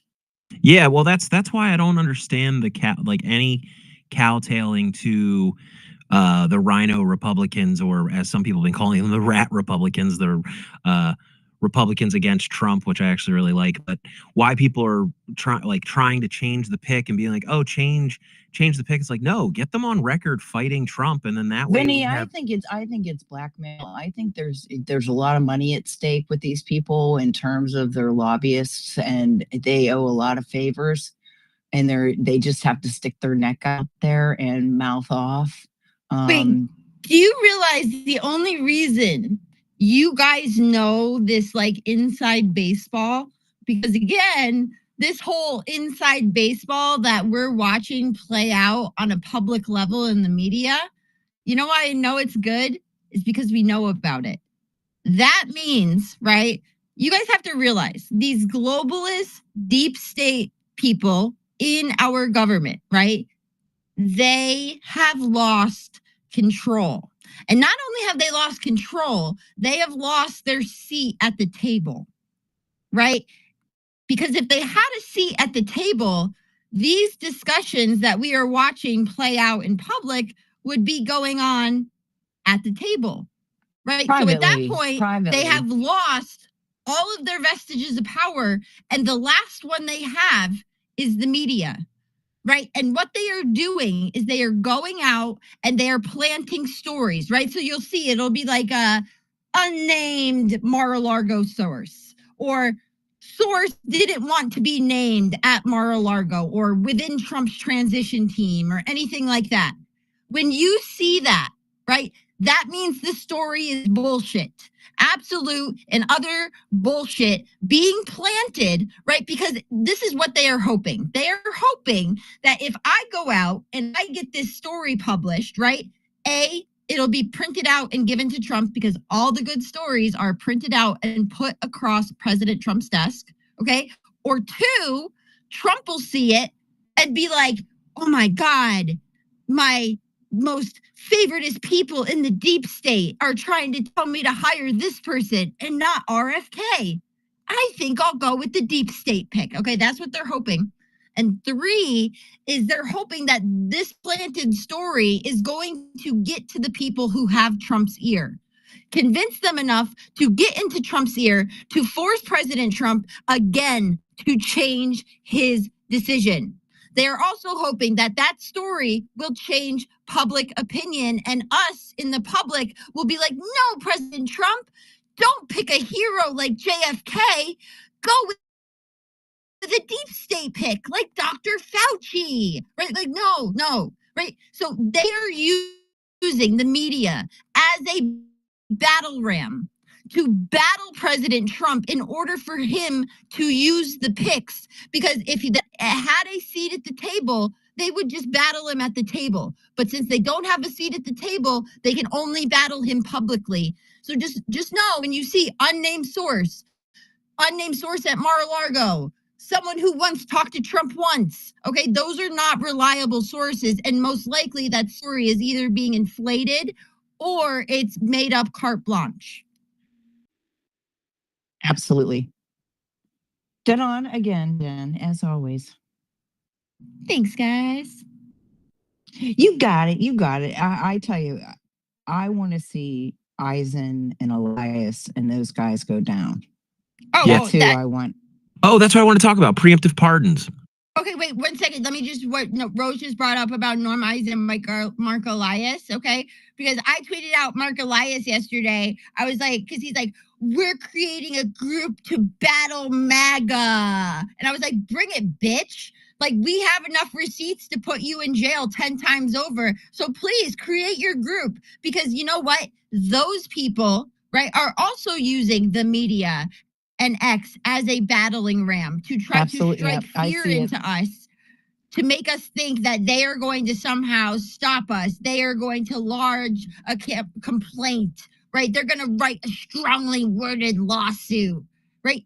They are in death throes and they're terrified, right? So like, don't put weight into people's opinions that lost right now because they are in deep shit and they know it.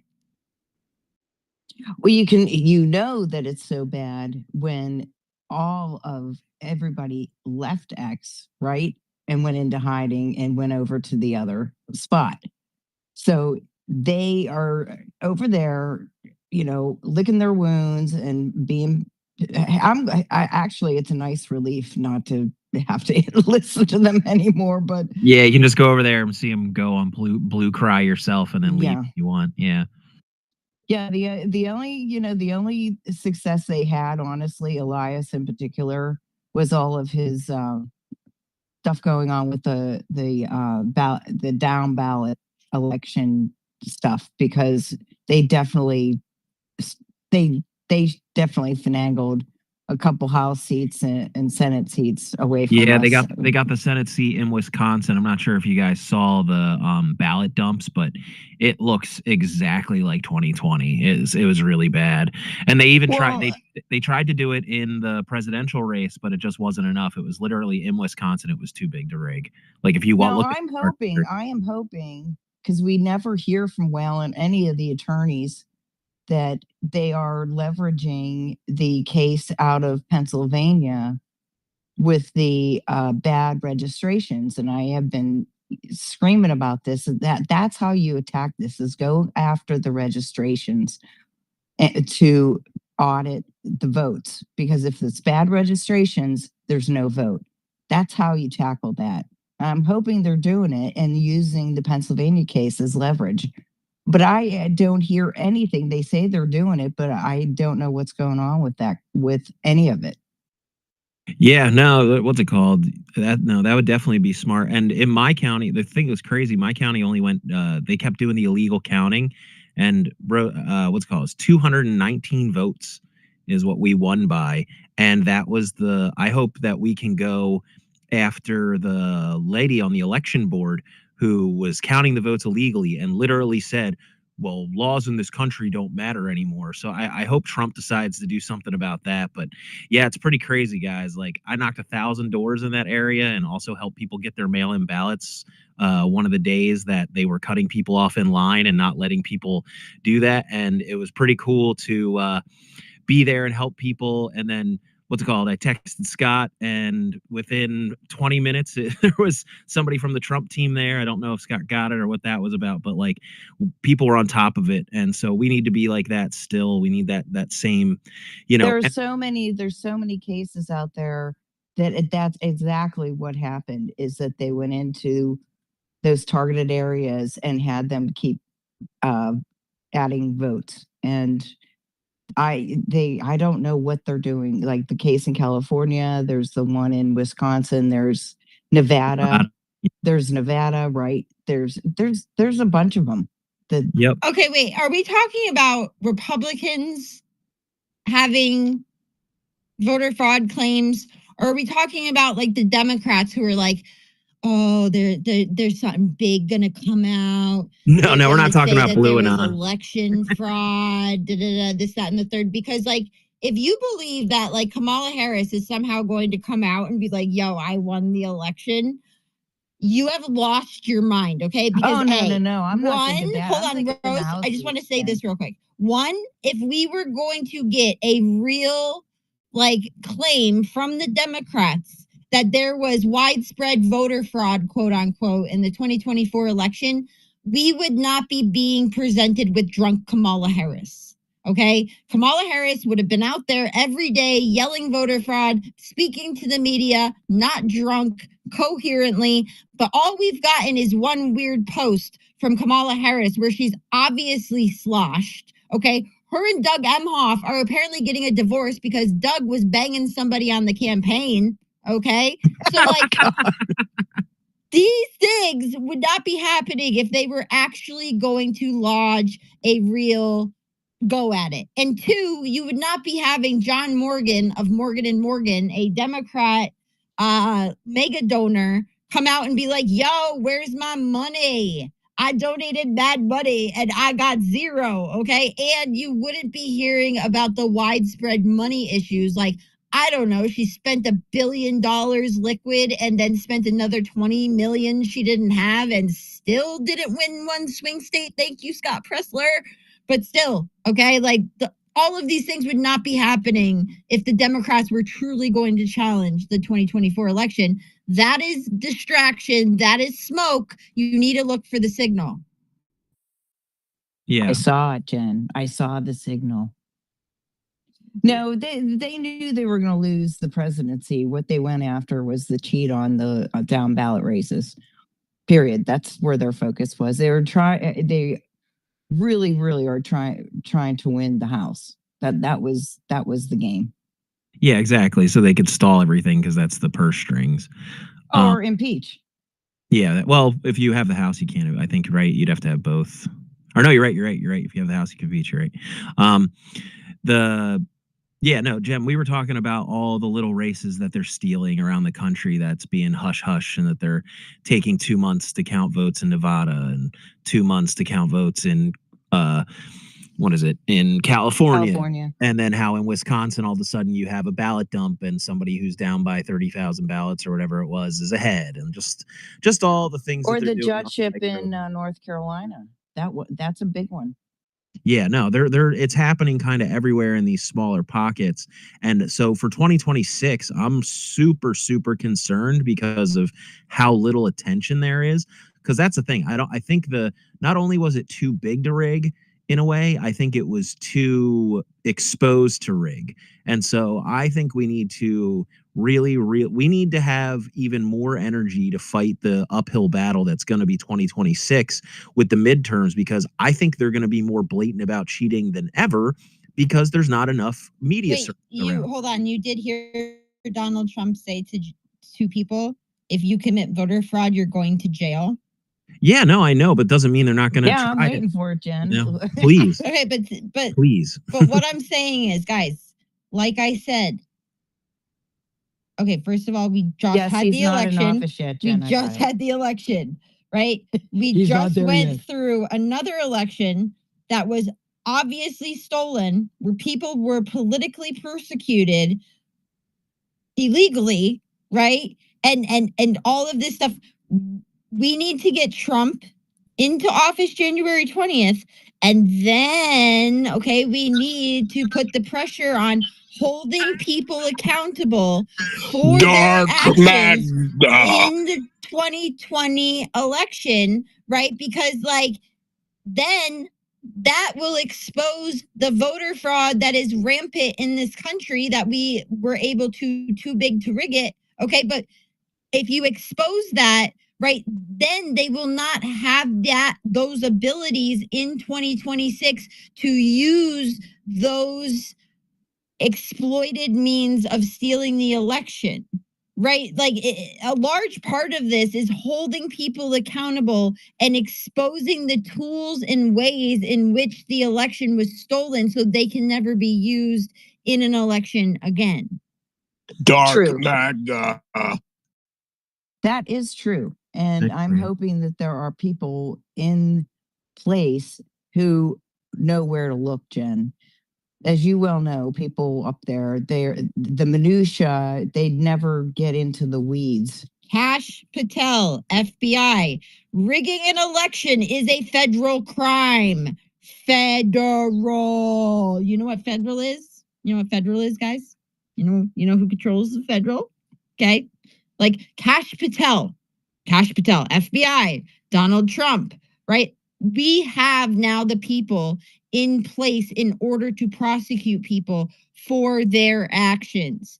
We didn't have any of these positions, right? And not only did we not have those positions were being weaponized against innocent people by twisting and bending the law in order to keep people's mouths shut so they could get through and steal the 2024 election, right? So, like, we need to expose what happened, right? And it's not going back. It's not living in the past. It's not any of that, right? If you don't expose and hold people accountable, right, then they will still be able to use those positions of power in the next election. But if you take that out from underneath them legally, right, then those things are now exposed, right? It's just like what Twitter Spaces did, right, or X Spaces.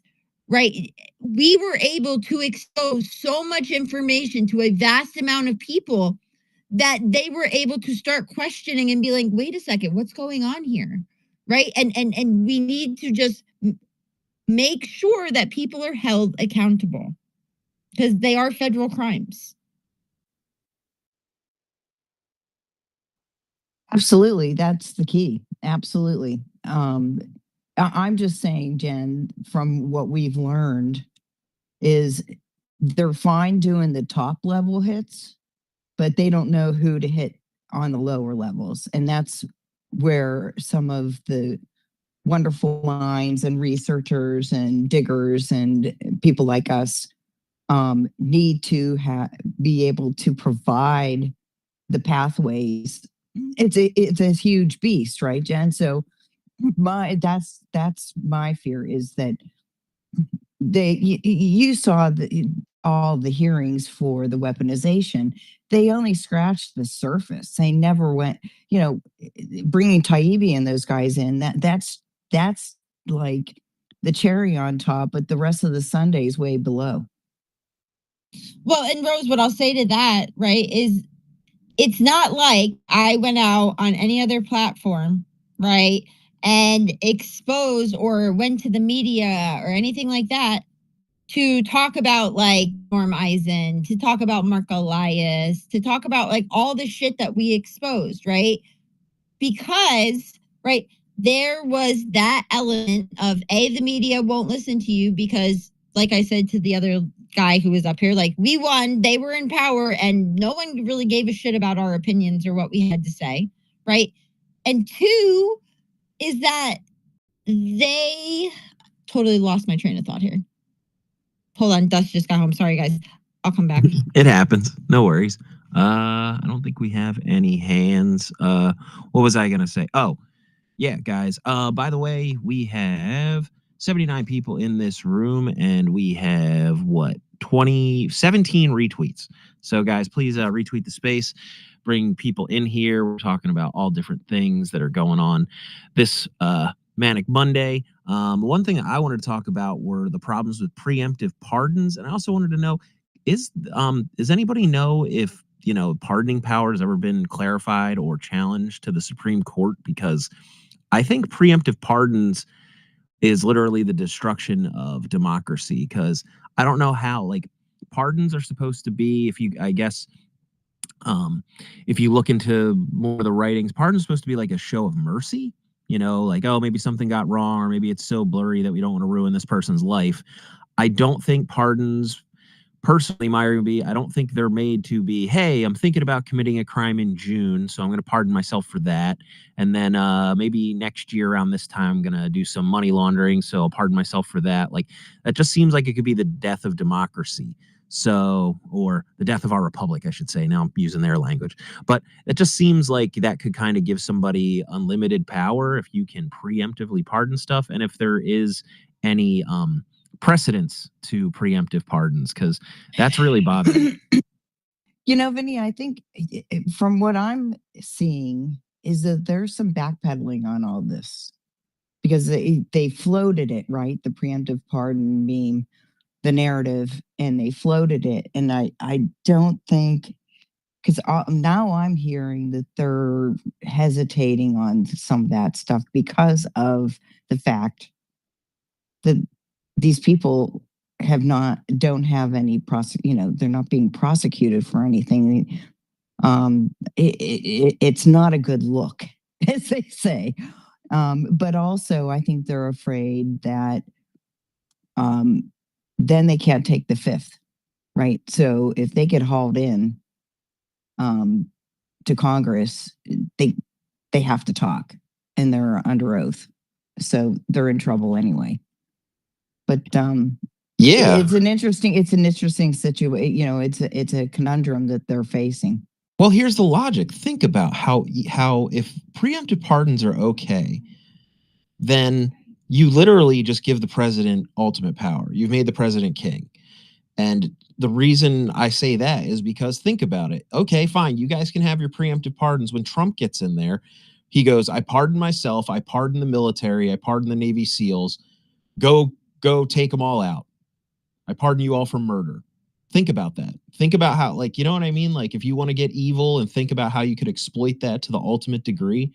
So I think that one of the very first things that needs to happen is having the Supreme Court say that preemptive pardons are not constitutional. Okay, see, this is the problem with politics. Okay, guys, don't be nearsighted. Don't be nearsighted, okay? Like, if you make decisions for other people based on emotion, right? Based on how you're feeling in the moment, right? Because they did obviously evil shit, right? You also have to look at the flip side of that coin, right? Do you want to be held to the same standard?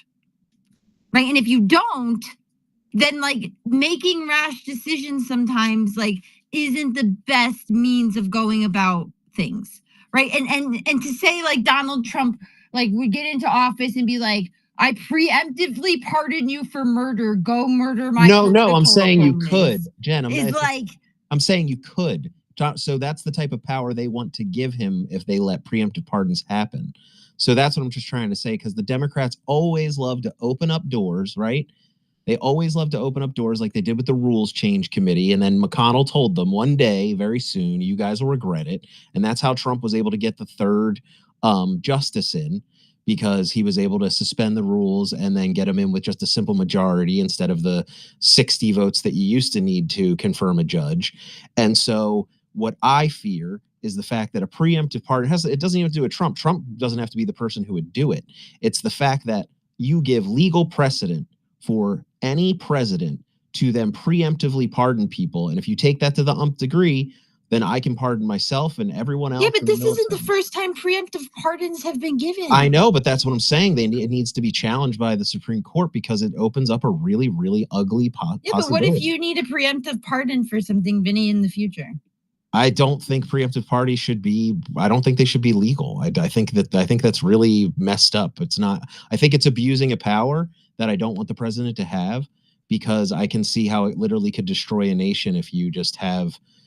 Think about it. Like if you're technically in your case scenario, Steve Bannon would be currently sitting in jail since 2021. Shut up. No, that's definitely what's called would be an unfortunate thing. I'm glad he's not going to be. I'm just saying right now is the time. No, but what I'm saying is he would have, if he didn't receive his pardon in 2020, I get it, but he would have went to court and been put in jail just like Brian Colfage, Andy Badalato, and Tim Shea. I know, and right? It would have been horrible, but that doesn't. I'm not trying to. The fact that one person is worth risking the whole presidency or the whole country. Yeah, but you're acting like this is something new. It is in the way Biden wants to do it and expands that. So I guess we need. You don't think anybody in the United States history has received a preemptive pardon? We just need a clarification. Can I interject? How far they can go? Because if you can, if he expands it to as far as Biden is, then that means that it could really get ugly. That's all I'm saying. So I really hope that they decide to do that, because I don't like the idea of preemptive pardons that are all encompassing. You know what I mean? Because we even had a time, which no one wants to talk about, where when Hunter Biden got pardoned, he had, I think it was like a 12-hour period to break every federal crime in the world that he wanted to. That's pretty weird. You know what I mean? So I think we need to kind of like cinch up those loopholes before somebody abuses it.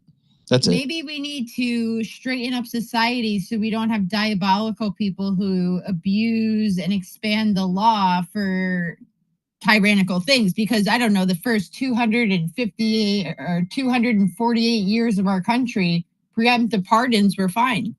So Jen, you're saying you change all society or tweak one little law so someone can't do it? One is more practical. The other is, I don't know. It's impossible. Kind of messing with the Constitution. I don't know. The president has the the power to pardon. Yeah, but it shouldn't be a full it shouldn't be preemptive. That's so you don't see how that's a problem. Am I the only one who doesn't realize how big of a problem that is? I mean, if I didn't live through what I lived through with Bannon and We Build the Wall, I might have a difference of opinion. But after that, no, I don't think it's a problem because of instances like Bannon, right? Like he was pardoned before he ever went to trial for Rebuild the Wall because it was an absolute bullshit political witch hunt. Of course. No, but that's using it in a good way. That's why I'm saying by clarifying. You know what I mean? We should make it, make it illegal so you can't pardon the military or people to go kill your opponents or something like that, or pardon yourself. I think we just need to have pardoning power clarified. Vinny, I found the Supreme Court case on this. So the Supreme Court case of Ex parte Garland, 1866, sets down the power of pardon conferred by the Constitution upon the president is unlimited in cases of impeachment.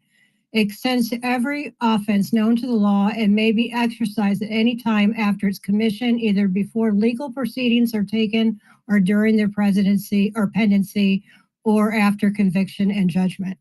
So sounds to me it's already been decided by the Supreme Court.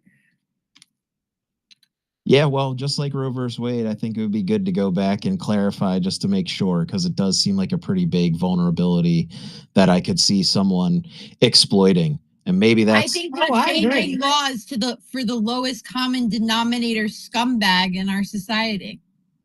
Why are we doing that? Everybody else had the power to uphold it and uphold it correctly, other than this scumbag. Well, our nation isn't the same nation anymore. That's why the whole Okay, thing but is- why do we have to change our nation's laws Because the that people- have been because in the effect people aren't for Christian anymore, Jen. 248 years? Because the people For aren't one Christian anymore. scumbag. They don't have the moral compass to do it right, and we're starting to slip into that. So I think Okay, so Donald Trump doesn't have the moral compass to do it right. Is that what you're saying? no, I'm saying it has nothing to do with Donald Trump. Stop thinking about Yeah, it. it Donald does, because Trump. he's No, in it's office ev- right now, and you're it's- the one who's he can changing do- the he could- law. He could change it at the end. We could do it at the end if you're scared of that. What I'm saying is we have to live in a future where Donald Trump isn't president, where someone we don't like is president. And if we let this become a precedent, we could lose our nation because we don't put a cap on what a presidential pardon means and how it could go around. Just think about what I said. Yeah, but we lived through Bill Clinton.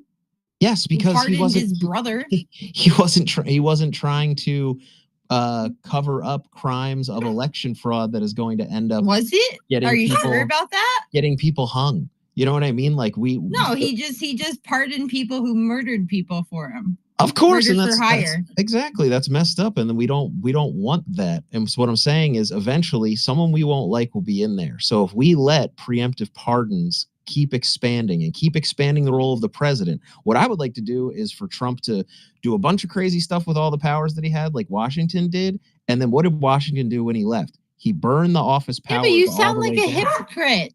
It's You not a sound like hypocrite. No, it's you fix it and then you fix it and then you make it so no one can ever do it again, because they're the ones. We got here because we kept expanding the power of the presidency. The president should not be this powerful.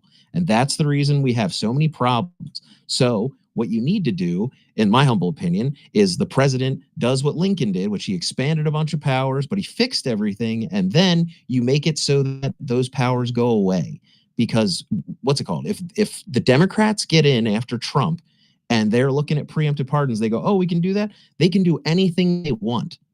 And so that's what I fear, is the fact of having a president who is not a Christian, doesn't come from a moral idea of a republic, because that's the reason it's so easy to lose, because all you need is somebody who look what Obama did. Imagine Obama with the idea of expanding the preemptive pardons to being able to use the military to take people out. He had that power and he didn't use it. I know, because it wasn't exposed. They weren't desperate. Imagine how desperate they're going to be after Trump. Desperate? Not like they're going to be now. They weren't. This is not a good argument. Yes, well, you totally missed. So it's okay. You don't understand I don't think people understand what this could mean if Biden is allowed to do those. So I don't think it's right to give a man. He was always going to do it. Hunter was always going. No, not Hunter. Hunter, yeah, of course, Hunter's going to be. I'm talking about Adam Schiff. About him pardoning, say, Fauci. Yes, Fauci, Schiff, Bill Gates, all the other people that all of a sudden on the last day he might pardon just to, because they tried to take down this nation. You know what I mean? And guess what? That's why we have DAs. That's why we have attorney generals across the country who need to find a set of balls, because they're only pardoned on federal crimes. With the statute that they have, or with the standard that they have set with Steve Bannon, is that if you are pardoned on a federal level, it is not double jeopardy to bring the same charges at the state level and convict your ass. Okay, so this is just because he pardons Fauci and the January 6th committee and all these other people, all he's doing is giving the DAs and the attorney generals across this country a bullet point list of who they need to indict on day 2. Yeah, I think that's mutually exclusive from what we're talking about. I just think the presidential pardon powers need to be. Let's go to Chris. Maybe Chris has some insight. Go ahead, Chris.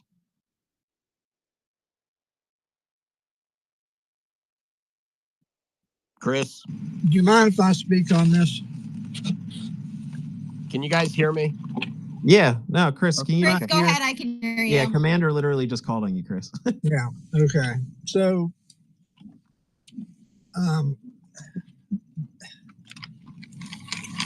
the power of the pardon is a plenary pardon power. It's absolute.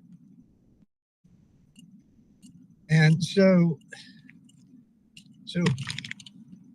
let's go back to 1974 to the pardon of President Nixon. And President Nixon was accused of high crimes and misdemeanors, and he was not tried in the Senate.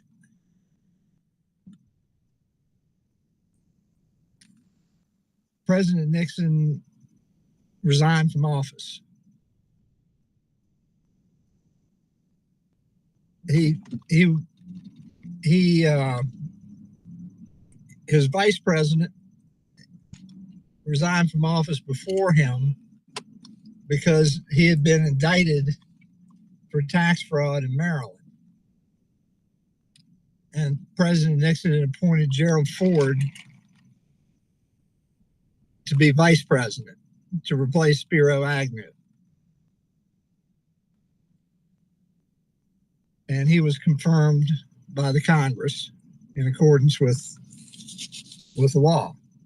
And so when President Nixon resigned from office, President Ford became effectively the first unelected president of the United States. So President Ford had a problem because regardless of what you want to think about President Nixon literally had a lifetime of service to the country of the United States. President Nixon served in the United States Navy as an officer. President Nixon served in the Congress, in the Senate. He was the vice president under President Eisenhower for 2 terms. And he became the president the first time in 1968 in a very difficult way, because we had just gone through the assassinations of both Bobby Kennedy's dad, Robert Kennedy, the Attorney General and Senator from New York, and the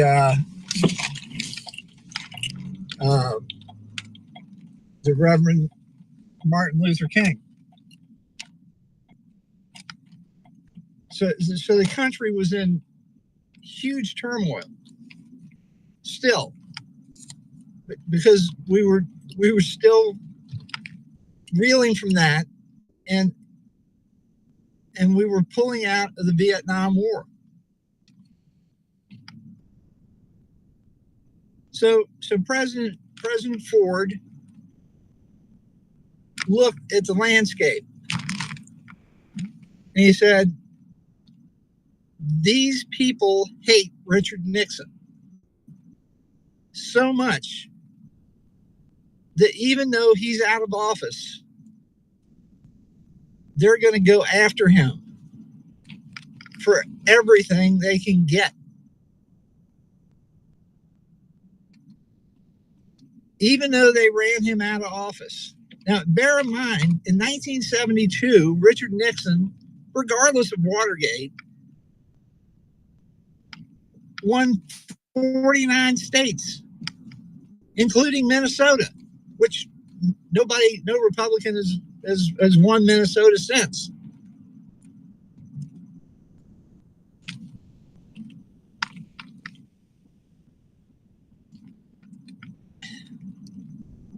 So he was still a reasonably popular president, except for having been destroyed in the press.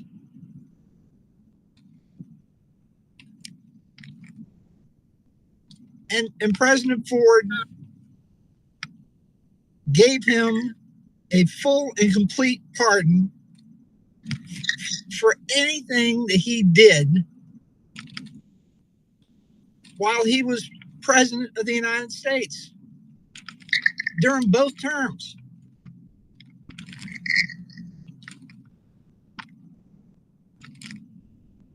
Now, he could have committed felony murder, and that would have been included.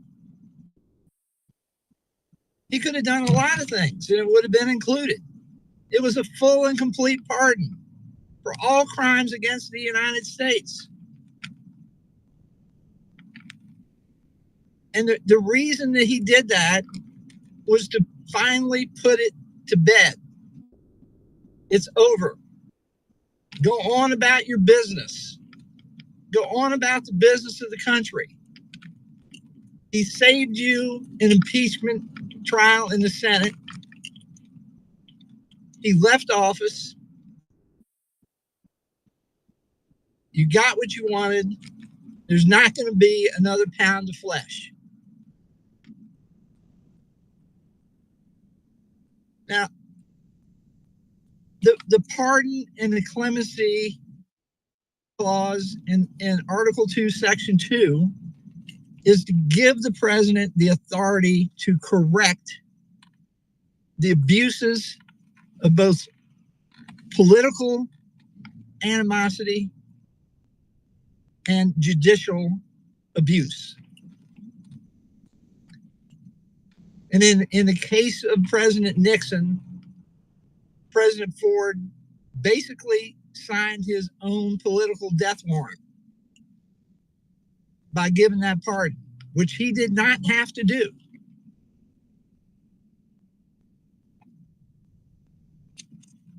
He was the only one that had that power. Nobody else could pardon Richard Nixon. And nobody else could have given him a full and complete pardon.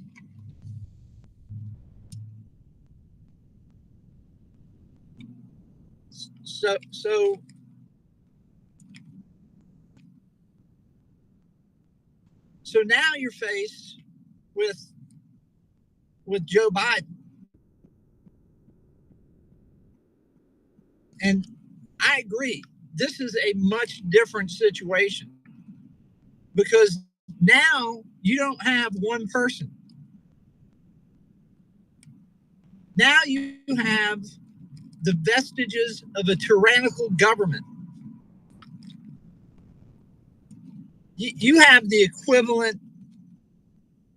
You have the equivalent here of not only tyranny, but you have the equivalent of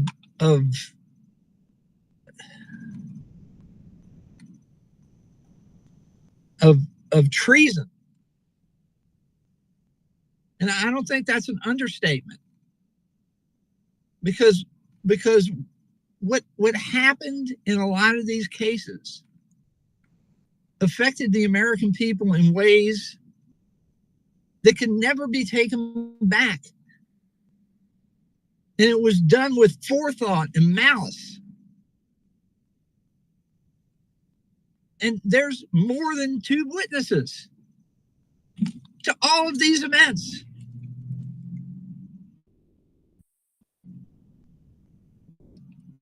Fully half of the country understands exactly what happened.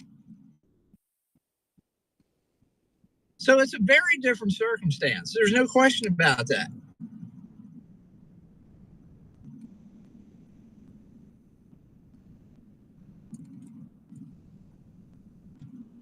But the only way that you can restrict that pardon power, because it's already been tested in the Supreme Court, as has been pointed out by our host tonight,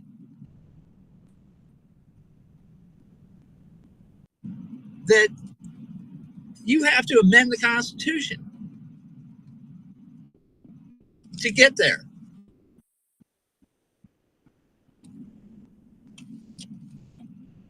That requires 35 states. Currently, we only control 22. So even on our best day, we would not be able to go there, because the ones we don't control are not going to want to go along with it. And I will be honest with you, removing that power, that awesome power from the president, because it's the same power that Donald Trump is going to use to right the wrongs that have been put upon so many Americans.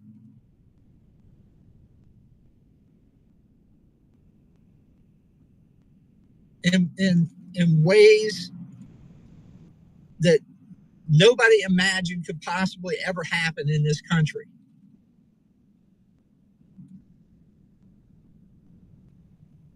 And many of these sentences have already been served, but they deserve to have the record wiped clean.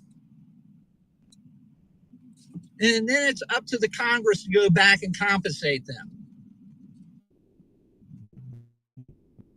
And they should be compensated.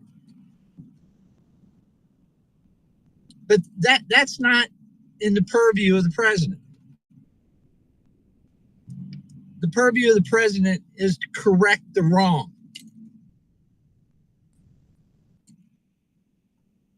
And while Joe Biden may, because he hasn't yet, may abuse his pardon power, Bill Clinton pardoned a lot of people on his way out the door that did, ridiculous criminal acts, that didn't probably deserve pardons, but because they were Bill's buddies, they got them.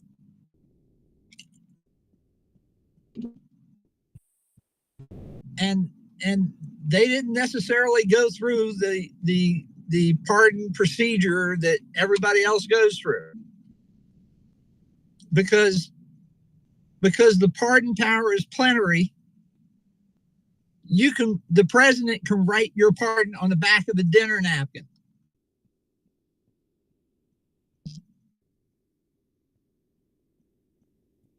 He's right. Yeah, that just scares me. But yeah, no, I understand the power, and I didn't know there was that Supreme Court case, but yeah, it just seems like a good loophole for a sociopath. And what we can only hope is that Joe Biden looks back at history and how his presidency is going to be remembered versus the Democratic Party who fucked him. Well, and to Chris's point, Vinny, like a lot of the people who Trump is going to pardon day one, aka January 6ers, right, and other people who have been attacked by the government, a lot of these cases has never even went to trial yet, right? Like they have been stuck in proceeding, they have been stuck in venue, right? So there are a whole bunch of people right now sitting with charges who don't deserve the charges, who don't deserve the subpoenas. Absolutely. Right? So like I should clarify. all of those things are going to be preemptive pardoning, right? And the reason I said it was hypocritical is because like I said, right, whatever we do, right, we have to realize that we only represent like what, half the country, right? On other than like the election that just happened, usually it's about 50-50, right? So like we have to be cognizant of everything we're doing, because then that is setting the standard and opening the door for it to be done to us, right? So if all of a sudden Trump goes in and preemptively pardons all these people, right, and then goes and changes the law so no one can ever preemptively pardon people again, that's not a good look. I don't care. See, the thing is, I don't care about the look. I don't care about anything. I care about the scope of what a preemptive pardon means. If there's already crimes attached to them, like like you said, people stuck in proceeding. I understand not wanting to go. The Joe Biden thing is no one's like They've like been Rose was charged. saying. You're trying to say, Vinny. Yeah, they haven't been charged. There hasn't been Yeah, mentioned. but people who have been charged were wrongly convicted, were wrongly charged. Of course, I understand, Jen. I think you're missing the point a little bit. It's okay. But it's what I'm trying to say is the idea of a preemptive pardon, right, could have, if you extend that to as far as you possibly can, that is a problem. I could see some, like, I do you guys, maybe I'm crazy, but I just see an issue with that, which I'm fine with preemptive pardons. I just think there should be a limit, because what about me pardoning? What if, Biden just was like, oh, I pardon whoever he wants for future crimes forever. You know what I mean? For the next 100 years. And he can murder and do everything he wants. Like, that's. Well, wait a second. He can't go and say that Hunter just has carte blanche, or anybody else, to go and commit crimes for the rest of their lives. Like, I'm pretty sure he's only allowed to pardon up until present day, right? Like, no, that's the thing that Biden's floating out there. That's the reason it's a concern. What? He can't pardon into the future. He can only. Yeah, that's what I'm saying. He can't. Well, that's what they're talking about with like Schiff and stuff. They're talking about those are crimes that have already been committed. They just haven't been brought to trial. It's only from the day of the pardon back. Yeah, like, he can't go and be like, yo, you can commit crimes for the rest of your life, carte blanche access to the United States. Like, you can't do that. Now what Joe Biden did with his son is that he went back all the way to 2014. When Joe Biden was vice president. So, if you want to be suspect, there's an alternative motive there. There's no question. So who's really being pardoned there? Is that Joe and the Biden family, or is that? Yeah. Dude, they're getting preemptive pardons for acts they have already orchestrated, right? That have just not been criminally indicted or brought to trial. These aren't crimes that they're going to commit. You can't pardon on the future. You can pardon. Okay, has that so been it's clarified? like if you go my out and point rob is a that that been car. clarified. Yes. If you go out and rob a car, right? Like, you can get pardoned over that. But after the day you receive a pardon and then you go out and you continually steal cars, the pardon doesn't cover that. No, I know that. I'm just saying, I guess I feared the thing that I was saying before. The fact that Chris said it's been clarified is good. I guess I was listening to a lot of Democrats talk about this, and maybe that's the problem, is they were talking about the future, like, oh, so this can mean so that because they were talking about like, oh, with Milley, he could be in the military and be, screwing things up for Trump because he's pardoned in the future. And I was like, if that's true, then like that's the pardon power is how you end the nation.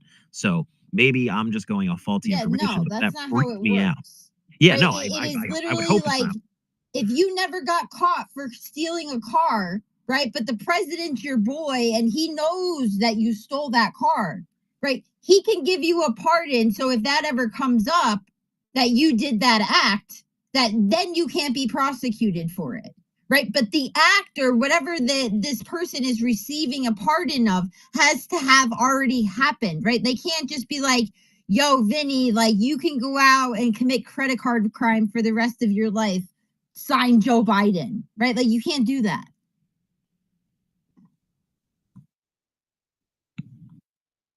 Yeah, that makes sense. I was just, so just hanging out. That's why I was trying to clarify. That's why, having the discussion, trying to make sure that, that's not what's going on there. But no, I agree. If it's just everything in the past, then yeah, it's fine. But yeah, it just like freaked me out a little bit, because I was like, if that's true, then what the hell are we doing? No, Joe Biden, because of what Adam Schiff and Liz Cheney and like the January 6th committee, right? They know damn well, right, that they went against our constitutional rights, right? They know damn well that they committed federal crimes in the name of the Biden administration and the Democrat Party to resist Trump, right? But because they lost the 2024 election, they know that all of those dirty deals and all of those dirty shit that went on, now we have the ability to A, look at it, and B, prosecute over it. Right. So what Joe is doing is saying, yo, you guys were my boys. You committed crimes for me. I'm going to give you a pardon so you can never be prosecuted over those crimes at a federal level. That's why the DAs and the attorney generals are so important, is because even if Adam Schiff, Liz Cheney, freaking Jamie Raskin, Eric Swalwell, all of those receive pardons, right? Those are only for federal crimes, right? So what's his name? Kennedy, or not Kennedy, the guy in Louisiana, Ken Paxton, all of these people can now take those charges and be like, all right, you're pardoned at a federal level, but now I can get you at a state level, right? And the only person who can pardon at a state level is the governor of the state. Hey, I want to welcome and appreciate all the people that are following us on our live streaming. We're live streaming on X. We're live streaming on Rumble. Yeah, and that's been abused too. So hold on, Chris. I'm going to drop you down. You can't hear Commander. Come back up. Oh, and happy birthday, Adam. Happy birthday. Woo. Okay, Commander, go. Oh, happy birthday, Adam. I just wanted to welcome all the people that are listening to us on other platforms. We have QUX, Kicks, Rumble. What am I missing? Pilled. Oh, YouTube. Pilled.net. We only have one Kick.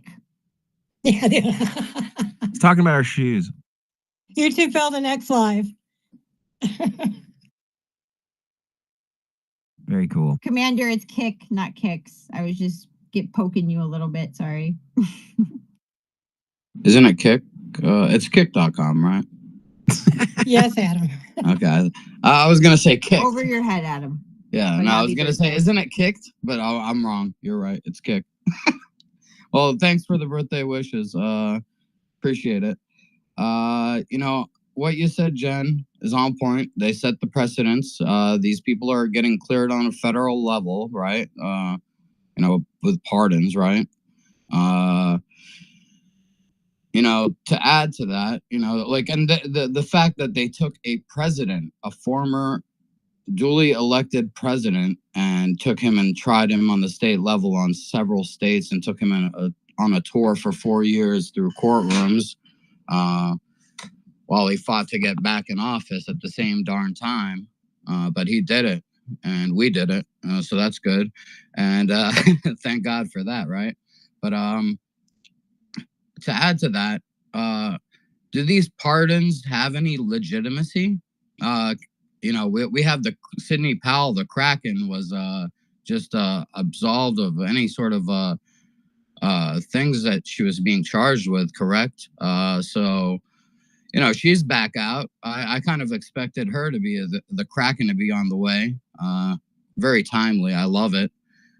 So, you know, that being said, Joe Biden's legitimacy as president would state how illegitimate these pardons would be as well, correct? So, you know, just to take that a step further, you know, if Joe Biden wasn't president and he gained presidency in an illegitimate manner, then these pardons would hence be illegitimate, along with any sort of anything else he signed into law.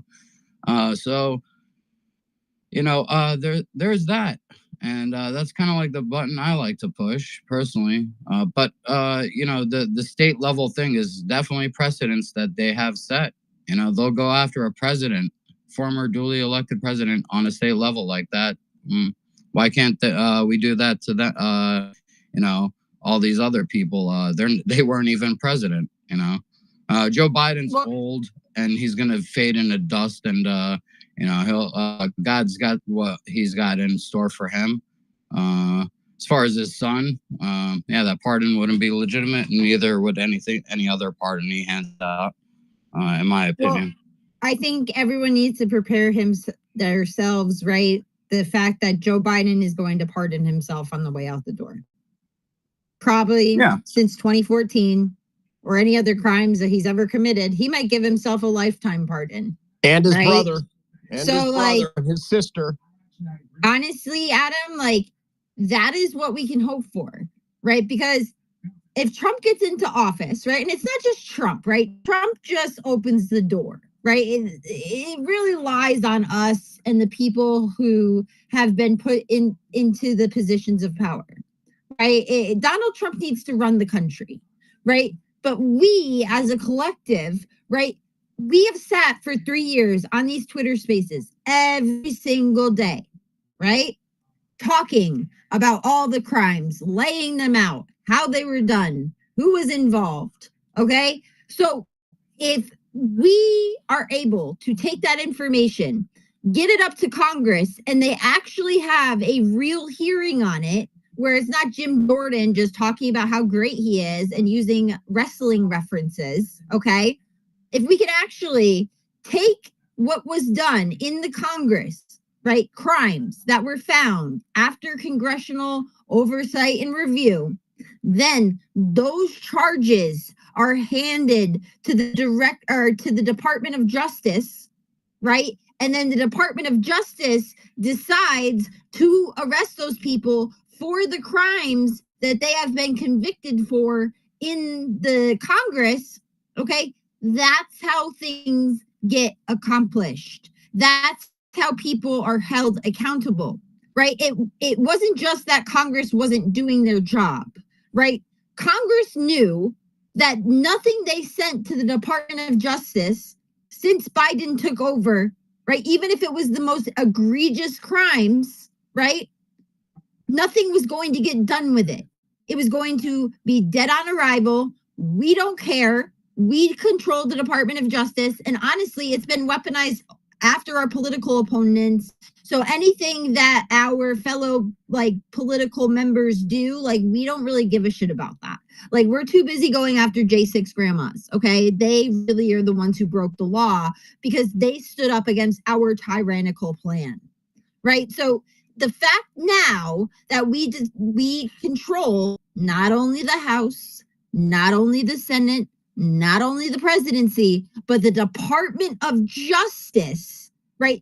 That's where, ironically, justice comes from, right? So we have been in a position for the past 4 years where we have the information, right? You don't think Donald Trump knows how they stole the election? You don't think that Donald Trump knows all this shit? He does. But what was he going to do with it, guys? He was a private citizen, just like us. What were we going to do with it? Get it to our congressperson? Okay, so our congressperson takes it up and decides, you know what? I'm going to start an investigation. Okay. What was going to happen to them? Challenger immediately. Funding stopped. Their position gone on any committee.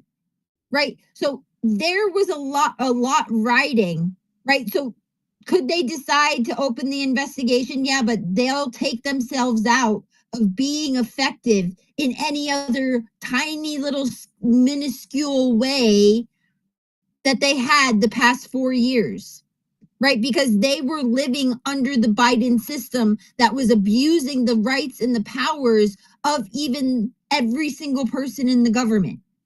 Right. So it's more than Donald Trump. Right. The chains, right, have literally been let loose on our government. So all of these checks and balances this whole time that we were like, where's the checks and balances? Why is no one doing anything? Right. Like, they didn't really have the ability to do anything. And I'm not giving them an excuse because obviously I'm still going to tear them a new ass every time I get a chance. Right. But like, I don't know how much they actually could have gotten accomplished without taking themselves out of the game the past 4 years. Right? Look what happened to Matt Gaetz.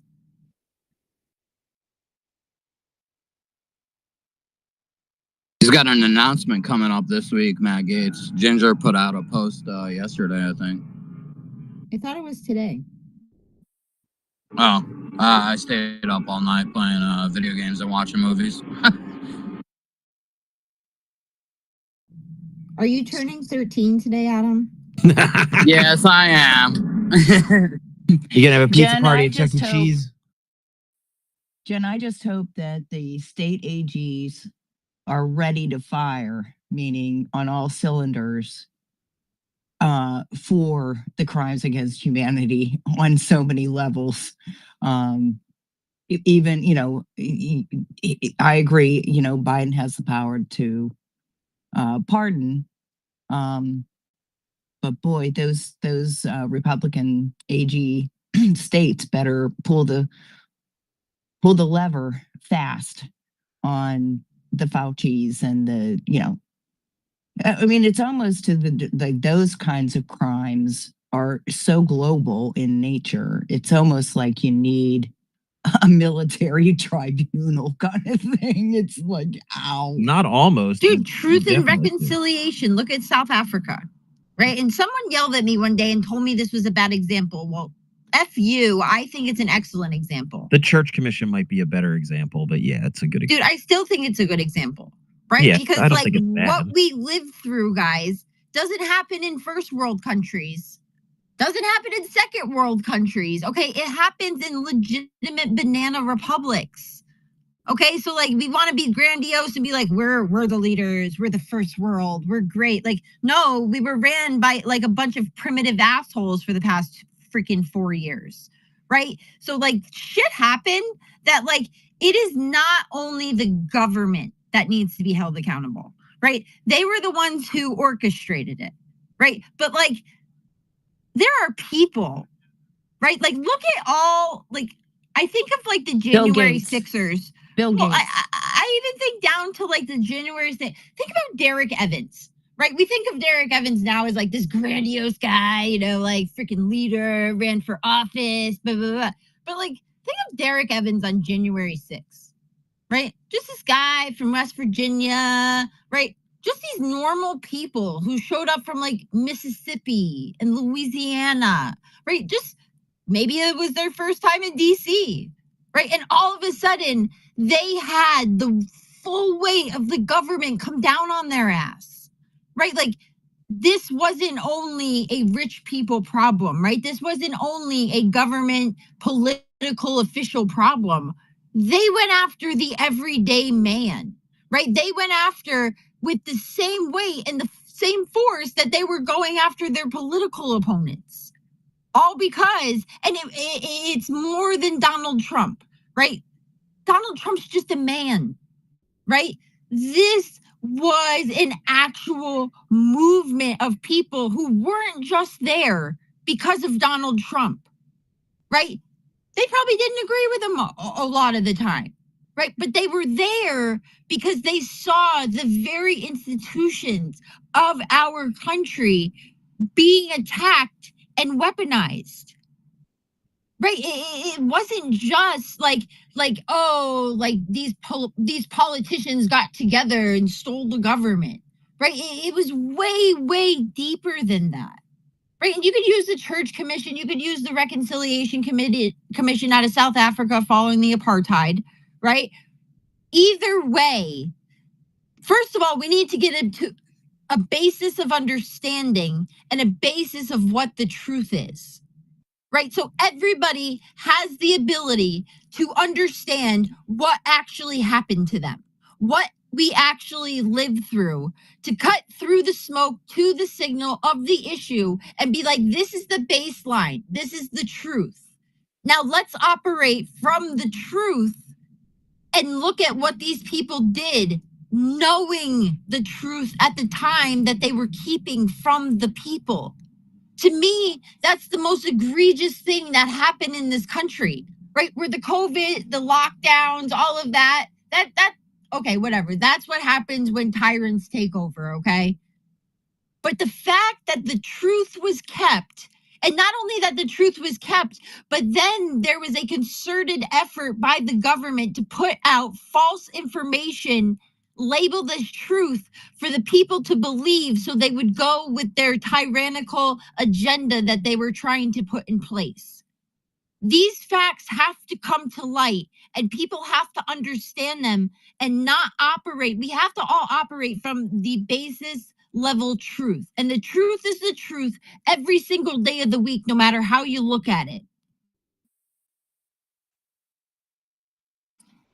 Absolutely. That's where it all starts, because the people have no idea what the truth is anymore because they've been gaslit for 6 years. And the COVID lie, that's the big lie. On top of everything else, Jen, the big lie about J6, there's so much malfeasance. But the truth has never been able to surface because of the weaponization of the media and the DOJ and the FBI and all of these innocent people who lost their lives during COVID because they kept pharmaceuticals at bay. Well, and that's the thing, Rose, right? And that's why the truth is so important, is because, okay, if I'm looking at the situation, Joe Schmo, freaking, I just go out and I work my blue collar job, like I'm a welder or something, okay?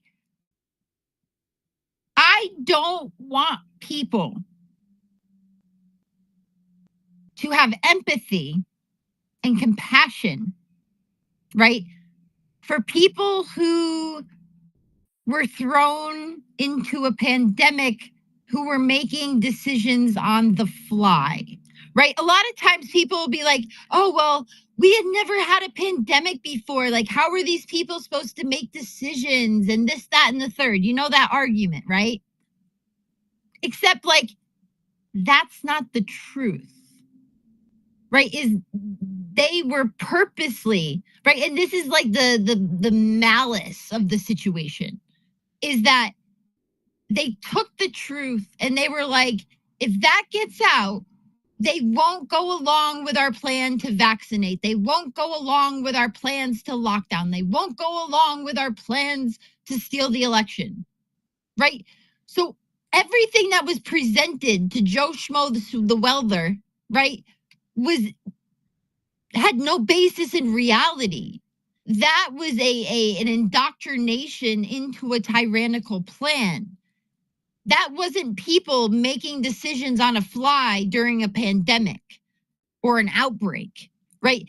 This was a concerted, well thought out, well planned effort to malign and to give misinformation, right? And doctors, right, who went along with it, even though it was going against everything that they were taught in medical school, right? People who locked people in their homes, right, because they knew it wasn't because they wanted to not kill grandma. It was because they needed people to vote at home in order for them to steal the election, right? So when the facts are presented, we need people to understand that these people acted with total malice and from a position of keeping the truth in order to carry out a plan of evil. And if people don't understand that, they'll be like, oh, well, those poor people like had to deal with so many decisions and poor them. No, there is no poor them, guys. There is no poor them. They knew what was happening on every single level. It's not just COVID, the election stealing, Russia, right? Like all of this. Look at what they did to my tweet. They knew it was wrong and they still did it. I don't feel bad for any of them, what happens to them.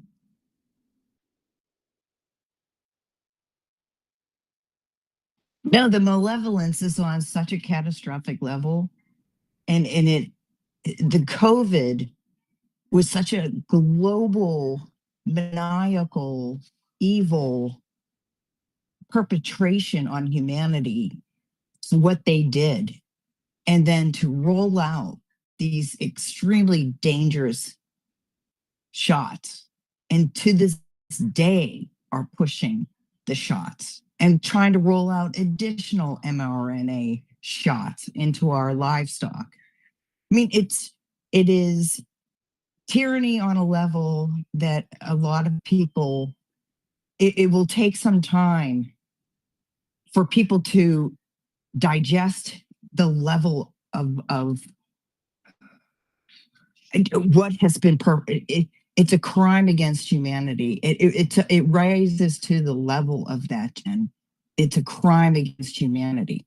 And they're gonna try it again if we don't stop them. I'm not Yeah, sure. but- I saw Hotez literally slipped and said that we're gonna have a bird flu epidemic on the 21st, and that there's a bunch of other pandemics in the works coming up. Like, I think I don't know if he had a brain fart or something like that, but I Peter think, Hotez, yeah, dude, it's bad. a Only, scumbag. yeah, but guys, it only works with your consent, right? That's why consent in this situation is so important, right? Let them roll out what they're gonna roll out. You want bird flu, monkey flu, freaking, how about dick flu? Okay, can we get a little dick flu up in here or something? Like, can you at least like give it a Oh, man. cool Where'd it fly? name?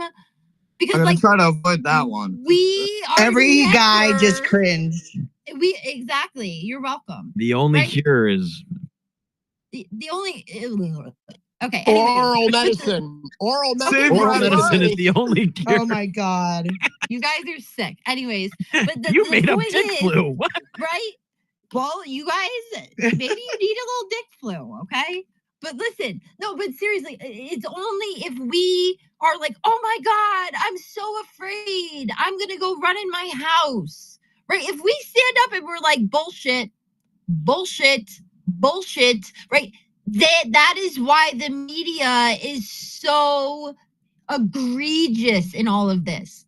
The way that they're able to push their fake agenda is because the media is printing it and forcing it into the television, right? In order for you to believe that there's actually dick flu going around, right? It's like that. Do you know that story? Like, I think it was like in the 1950s in LA, where they put out over the radio that there was like little green men running around. I actually used to use this example all the time. I should use it again, right? Like you put out that there's just little green men invading Atlanta, and then all of a sudden you have all these people talking about little green men invading Atlanta, and it's like, guys, that was a fake story. Like, how did you catch on to that?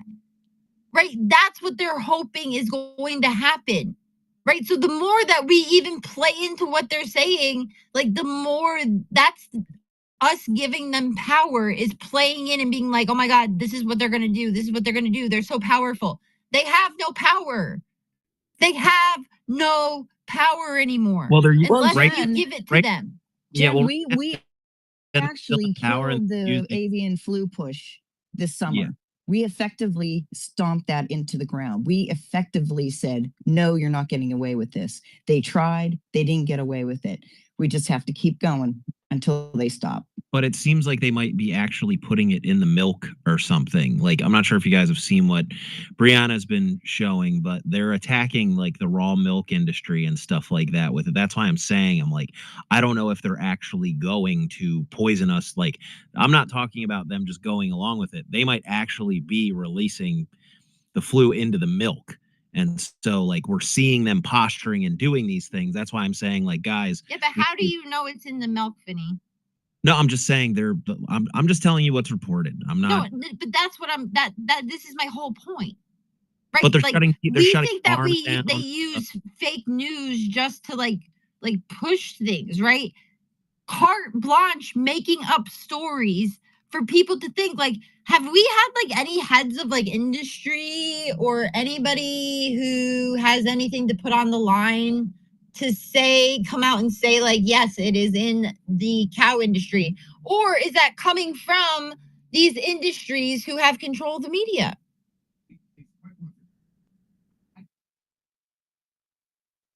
Yeah, I don't know. I barely went over what Brianna had. I just saw it. Kim, if you can talk to this, I saw you know what I'm talking about. I'm gonna No, try and look. I know what you're talking about, Vinny, right? Okay. And even Did- with Brianna, right? Like, she does amazing work, right? But, and this is nothing against her, right? I'm just wondering, right? Is it as widespread, or is this just another small issue or small group trying to make noise because people are now afraid to drink milk?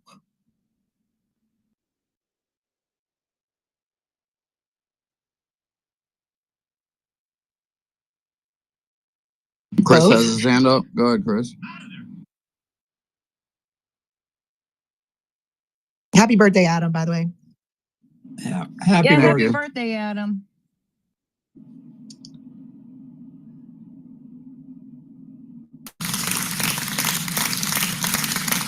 Does that clap that I made it another year? Congratulations, Adam. Sorry, I don't have any AI genre birthday songs for you. Oh, that was fun. So Vinny, I want you to take out a pen and do some research just for your own edification. You're gonna have to go back. This goes back, I think, to the 70s. There was a governor in Tennessee, and his name was Ray Blanton. I don't know if Commander remember that name or not, but Ray Blanton was the governor of Tennessee, and on his way out the door, he signed so many pardons that they wrote the song to the tune of the Chattanooga Choo Choo called Pardon Me, Ray. Somebody look that up right now. We got to hear that. And it made it up the charts, let me tell you. It was unbelievable. That's an old-fashioned roll if I've ever heard one. They were trying to run that man out of town. They were trying to pull every pin in Nashville so that he couldn't sign another pardon. I mean, it was like hundreds of pardons this guy signed. I found it. There you go. Yeah, but I think Vinny just thought that like they could pardon them for even like future crimes. Like they could go out and commit murder, and because they received a pardon before, it would cover this. And No, right. That's no, where the confusion was. I understand, but I'm just trying to give you an example of extreme pardon abuse, and this is on the state level. But hey, the governor works pretty much like the presidency, so you can learn a lot about the presidency by just looking at the governorship. But this hit me because I remember my mother pointing this out to me when I was a kid, and particularly about the song "Pardon Me, Ray." If somebody on the back end wants to play it, it's in our back channel DM. Happy birthday, Adam. Who's that? Hey guys, I'm gonna drop. Oh, Hash, what's up? We're gonna have dinner. Happy birthday, Adam. Thank you. Hope you don't catch flu. Yeah, I'll try to avoid that. Just watch. Yeah, Like how you want don't someone, get watch dick out, flu. I'm about to sneeze. Get ready. So I think what that guy was worried about was the Bovaers thing. Oh yeah, the Bovaers, because that's to feed the cattle so that they don't fart as much.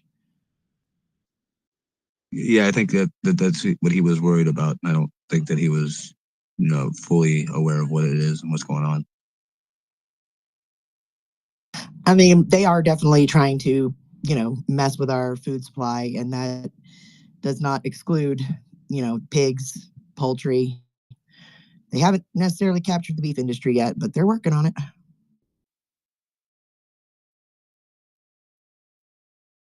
I say that if they do affect the steaks, that we just flip the whole fucking table over right then and there. Yes, I'm in. Honestly, that Peacefully. is why I'm not worried about any of this. A, Donald Trump will change it. And B, now that COVID happened, guys, people aren't as like willing to go along with bullshit anymore like they were before. Gullible. Well, I'm and more that afraid of is, it being. I'm more afraid of it being real. Like, what if it was really been, we're all just out there, you know what I mean? Like, that's the double psychology if you're a step ahead of like, oh no, we do release it this time, and then we're all like, it's not that bad, and then you know what I mean? And we're so Jesus. Well, I think that Amen. you have a lot more people that are willing to stand up and put their life and their reputation, that stand on principle and to really fight for this country, where they may not have been like that 4 years ago. I know I wasn't necessarily, definitely wasn't as rooted in my convictions because I didn't know what the heck was going on. I mean, I was living a very surfacey life, not really educated on politics at all. I mean, to me, they were just a bunch of corrupt idiots that I didn't really have any control over. Now, come to find out, I have extreme control over them, and I can't wait to use it. I love that. Jen nailed it, though. Like, question everything, except Jesus and God, of course, that you shouldn't question. But, question, of course, religion, is not a bad thing. And then you go through your journey, of course, and then finding God. But truly finding God and Jesus, but that's everything should be questioned. Just be critical thinkers, of course, and don't trust anything completely. No, always, listen, and Adam, there's always a be sense of like on your head on a swivel, right? Well, there's also, can you guys hear me because I have my earbud in? Yes. Okay, cool. All right, so there's also a sense of like everybody was calling for everybody to pray, right? And up until Donald Trump getting shot in Pennsylvania, right? Everybody was like, oh, we need to pray, we need a revival, blah, blah, blah. And then God reached down and turned Donald Trump's head, looking at that big, beautiful map up on the Jumbotron. Okay. I love that you're using language. That was God giving us a reprieve, right? And then we took that reprieve and we continued to pray, and it gave us the presidency, right? And there's also a sense, if God is moving on such a grandiose scale, where like literally everybody is like, yo, God reached down and turned Donald Trump's head, like is the actual like what's coming out of this, right? Then like we have to have faith enough that we know that he's going to get Donald Trump into that office, right? And his will be done for this country, right? If he's willing to show himself like he did in July, that even people who didn't believe in God were like, yo, there's no other explanation, right? We have to operate from that place and stop operating in the place of fear and strife that we were operating in before God literally revealed himself to the world. Right. And because there's no other explanation of Elon buying X, because without X, we wouldn't have had a voice. Donald Trump not getting his head blown off on national television. I mean, that was a big one, right? Us winning the election against every single odd and $1.020 billion, right? We have to start giving God the glory for what happened and to operate from a place that we have a God who gives miracles and moves mountains right in front of us. Because if we don't give him the justful recognition, right, that he is due, then he's not going to save our asses again. So well put. I freaking love it. What's up, Walter? Seek my face and turn from their wicked ways. Then will I hear from heaven, will forgive their sin, and will heal their land. Amen. Yes. Amen. Wow, that's that faith talk I hear Jen talking about. I love it when she does that. Yeah, I love it. But I had to jump up and correct Adam. You were absolutely supposed to test everything that we learn about God. The scripture it tells us to test it. I did say that at the end. And then you go through your journey and find God. But yeah. And And then, yeah, I mean, it says study and show yourself approved before man. So, you know, we have to test the word to see if it's really true. I mean, you can't be a good witness if you haven't experienced it yourself. So I just had to jump up and say that. And, you know, I like talking about scripture. Let me get out of the way. The police are coming. Oh, they're not after me. So I'm good. Anyway. But I was gonna say, run, Walter, run. No, that's good. That's good stuff. Oh, That's don't laid out there for you. I was gonna elaborate it. I just jumped in my car from work. I lost track of my thoughts, so I'll jump back in when I got something. It wouldn't be the first time we had police chase in spaces. I will say that. Nick. We were on the side of Nick in this case. Run, Nick, run. And then he's sitting there. He's like, "You fucking assholes!" And we were like, "No, don't do that. Don't say that to the cops." And he's like, "I'm not talking to the cops." We're like, "Oh, thank God." Hi, Patrick. Hello, everyone. Good afternoon. I got a quick question for Jen. If you could give me 3 questions that I could ask a candidate who will be intending to run in a future congressional seat, what 3 questions would you want me to ask? Or anyone to ask? Oh, that's a good question. And Jen is definitely someone who can answer it, or Walter, or pretty much anybody up here. But that's awesome. Yeah, so I would okay, so obviously the first question is like, who are no. But the first thing I would ask is like, where does your campaign sit? Right? Like how much money do you have on hand? What does your staff look like? What donors do you have? Who supports you? Like, what have you done to, achieve office? Second, I always ask about like skeletons in their closet. Like, I want to hear it all right now because I'm asking you point blank. Because if I hear about it or it comes out later, like I literally will walk away. Right. Like, I'm tired of people like, you're like, okay, do you have anything in your past that like might come up? Like, I'd rather like go out and address it now than like finding out later. And then finding out later there was stuff, which just shows that they're dishonest. Right. So I think like asking them point blank about where their campaign is, right? Any skeletons in their past. And then on the third one, I don't know. I always ask about their faith in God, but yeah. Well, thank you. Let me The think reason about that. That's right off the top of my head, right? I'll probably think of better questions, but I that's have a right third off the top of question my for head. you.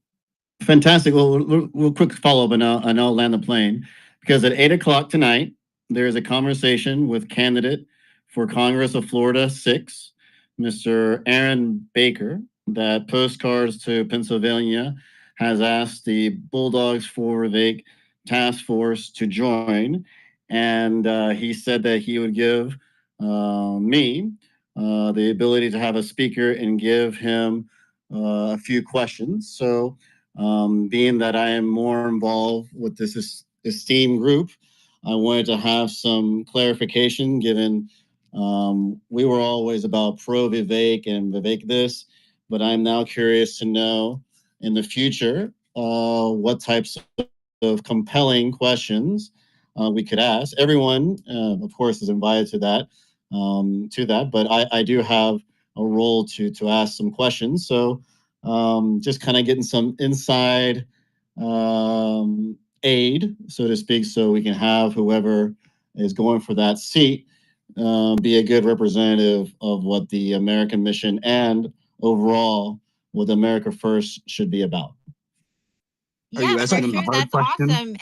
And I appreciate you doing that. And I definitely can come up with some better questions. But I mean, if you're interviewing, obviously where they stand on positions is important, right? But like, I don't even want to go into that if you're not a viable candidate, right? Like all these candidates gets up and they're like, I don't support abortion. I support small government, like literally it's like, okay, well, thanks, dude. Like, obviously, I know like you're opposite of what the Democrat thinks, right? So, and I feel like a lot of those questions like get repeated. Like, okay, I understand you don't want babies to be killed, right? I understand, I get it, but like, who are you as a person? Right? Because that's where the problem lies. The problem doesn't lie with whether you like can spit me conservative talking points, right? The problem doesn't lie with whether you like support the MAGA agenda. My problem with you is, were you a never Trumper in 2016? Did you support Donald Trump in 2016? Because if you were a never Trumper then, and you haven't come out since then to correct like what you said back then, like that's a problem. When you say that you're going to go to Congress and support Donald Trump's agenda and the MAGA agenda because we elected Donald Trump to lead us, right? So like, if you're going to go in there and undermine the MAGA agenda and undermine President Trump right now, that's not what's needed. If you've never been a congressional candidate before, right, and you tell me, oh, I'm just getting my campaign started, I'm doing it this way, right? Like, are you taking this seriously? Versus somebody who's like, oh my God, I've thought this out. My campaign manager is this person. My financial team is this person. Or if you don't have your team set up, just say that. But you better have a very compelling reason of why you want to run. This isn't just because you're bored and you want a job and you saw somebody else do it, right? Like, we want people who are willing to stand on their convictions, who are well put together, who don't have skeletons in their closet about their, marrying the babysitter back in the day. Like, we don't need those people right now. And if you do have those things, just come out and say it. You made a mistake. It's way better coming out of your mouth than it is coming out of the Wall Street Journal or the New York Post. Right. So what I'll do is I posted both the link to the space at 8 underneath the pill, and there was also a poll that it was another post that I posted underneath the pill, which has the 3 candidates going vying for Florida 6. So I will certainly, I think I'll lead out with the more straightforward. So, sir, you're running for candidates. What is your skeleton in the closet right now as a first appetizer? Okay, and seeing how I they don't know go? if I'd lead that one. Okay, you gotta give them a little, right? So just ask them, why are you running, right? I got you. I got you, Jen. I got you, Jen. Okay. What you ask them, Bulldog, you say, there's approximately 823,000 children that go missing to human trafficking in the United States per year. What policies do you have written to combat that? All right, I'm writing that down. All right. Right, So like you want to get to the heart of like where they stand, who they are, right? Like, you don't need them just getting up and expounding talking points that we hear from every single candidate, right? Like, that's why I love like throwing them softball questions without getting clearance sometimes, because like I'm so sick and tired of them just spouting the talking points and then come to find out later like there's all this other shit that no one brought up because everybody just stays so surface level. Yeah, I love where Patrick's at. He's like where I was like a year and a half ago. So I'm excited to watch his political adventure going on. What's up, Walter? So let me say that what Jen is getting at mostly, I don't need to speak for her. She speaks well for herself, but character and motivation is what we're after. And sometimes you don't get that by asking the direct question. You have to listen to them for a while and let them speak and let them present themselves. So that's how that stuff is going to come out. But we have a hope. And the second question I would ask them is, are they ready for an American Mission vetting? Because we have that all in our in the drive somewhere. All the questions that we've asked, right? We have things that we can use or send you to give you some insight on what direction to go when you're vetting. So yeah, if you ever want to bring them in, we'll be happy to vet them, right, Jen? Right, Kimberly? 100%. And Yeah. and I would totally be happy if once you talk to him, if he seems like a good candidate, bring him over and we can have an American mission space, right? Because that's something that's going to be like on the forefront for us going into 2026 is to really get good candidates. And I think the word I was looking for, Patrick, was now I just lost infrastructure, campaign infrastructure. Right? Like it's so important to have some kind of campaign infrastructure. And if you don't have it, at least show that you have a knowledge of what it takes to actually run a successful campaign. That you actually have a knowledge of like how social media works and how social media can be beneficial to your campaign. And kind of like that, because like so many times people don't understand the campaign infrastructure part of it, and that becomes their demise in some ways, because that opens them up to these snakes, right, from the NRCC, from all of these places that will purposely send their people in to run their campaign in order to keep them on the reservation, so to speak. Got it. So I think I'll How stick to you the. get there, Patrick? Yes, how you sir. Get there. How you get there is you ask them, have they ever done anything inside of a campaign? Have they ever volunteered? Do they understand the structure of their political system in their community? Have they ever been to a meeting, a monthly meeting? Have they, those type of things? Have you ever even been in the, inside where you're going to find the volunteers, where the delegates and all of those people that you're going to be, not grooming is not the word I'm looking for, but all of those people that you're going to be trying to get their votes, particularly the delegates. Do they have any? Are they a delegate?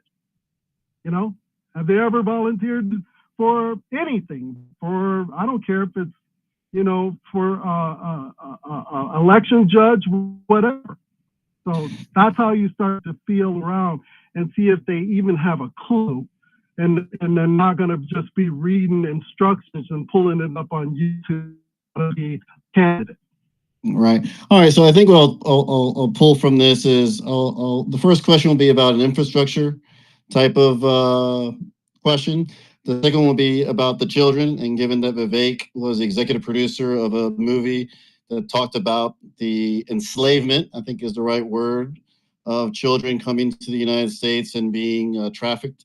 And then the third will be, what is your thoughts of having a more thorough vetting process on coming on board to the next Manic Monday get together?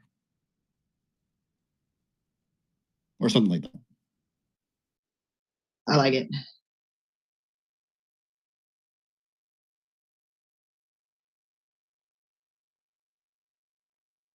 That campaign infrastructure, though, like I'm saying, is super important because you can't run a campaign on $5.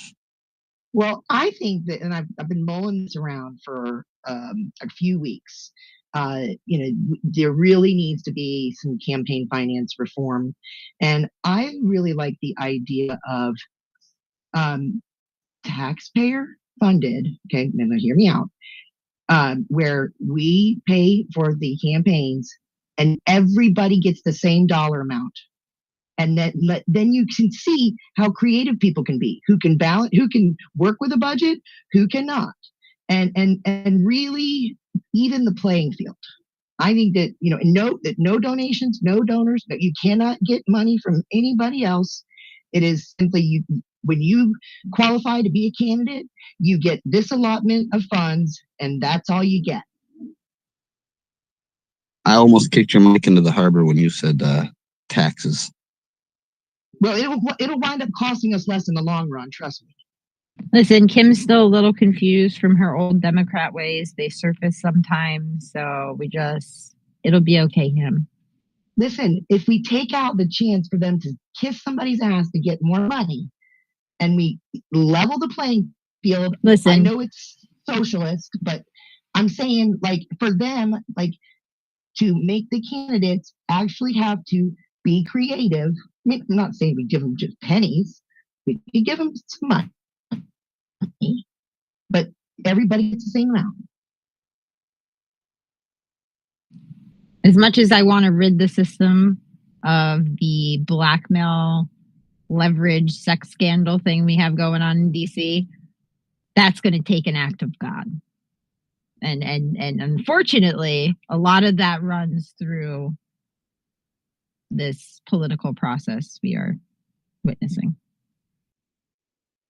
All right. Well, I still really want to, if we're not going to do that, I want to implement Dustin's reality show. We could do it on Spaces. Saddam the Congress. No, the you know, the mix between the Amazing Race, The Apprentice, and Weakest Link. Kim, make my birthday. Say it. Say the word. Say the word. Everybody's going to jail. Yay! I mean, Oh, and they by the way, turned happy it birthday. into a circus. Let's keep the circus going. Honestly, we really need new celebrity entertainment. Exactly. Dancing with the Stars, okay, the America freaking Got Talent. I'm over it. The Voice, right? Like, can we have like good quality TV entertainment back, please? Good luck. He wouldn't let me make it Aliens versus Predators, so. I can't hear somebody. I just want The Apprentice, right? Can we just make The Apprentice, but make it like Political Apprentice, starring President of the United States, Donald J. Trump, as chairman of the board? Sure, we can. Well, maybe we can start that on January 20th. What's the plan for January 20th? I'll be in DC. We have a 22-foot tall, 2-story bronze statue of Donald J. Trump that's going to be making its entrance. That's what we will be doing. He just truthed that, didn't he, recently? Last night, Trump put it out on his True Social. I'll be in DC only because I'm already here. I'll bring some Chris, cleaning. you'll be with me, and you're gonna get back on TV. So be ready. I'll bring some cleaning products, so once you set it up, we can make sure it shines. Wait, what are we doing? Bronze statue presentation, January 20th. I'm bringing cleaning supplies to clean it. Oh, you're gonna spit shine it? Yeah, I used to have a detailing company, so I have some nice little polisher. I got some nice products that won't ruin the bronze. Extra shiny, and maybe put a little ceramic coating on top so it won't scratch. It's gonna be beautiful. It's gonna be lovely. It's gonna be great. Well, unfortunately, we have a master craftsman who also did the statues of, can't remember, some guy chilling up in the Capitol. He did all like those statues. He's like a famous sculptor. So we already have it. What? Did he do the statue of the lectern guy? No. So he did like the actual bronze statues that are in like the rotunda of the Capitol building. Well, quick question. I mean, all these things can be protected by, I don't know if how people are familiar with car detailing or what have you, but there's something called ceramic coating. That was a very popular thing to place on cars to not let it scratch, and it's easier to clean off later. If he's open, I still have several ones from my company. If he's open to speaking with me about that, I can teach him the chemical side of it so it doesn't ruin his art. But if he's interested in having a protective layer on it, I'll be more than happy to donate that. Well, awesome. Thank you so much. I'm not really sure what's going on with that. Dustin and the Patriot Token have been the ones that have been on the ground in Pennsylvania where the bronze was casted and poured. But we do have on the stage A phone call. Neil McCabe, who was one of the first reporters to report the story after Breitbart. So, Neil, what do you got for us? Can you answer any of these questions? Yeah, I'm your lifeline, Jen. I know, that's why I called on you.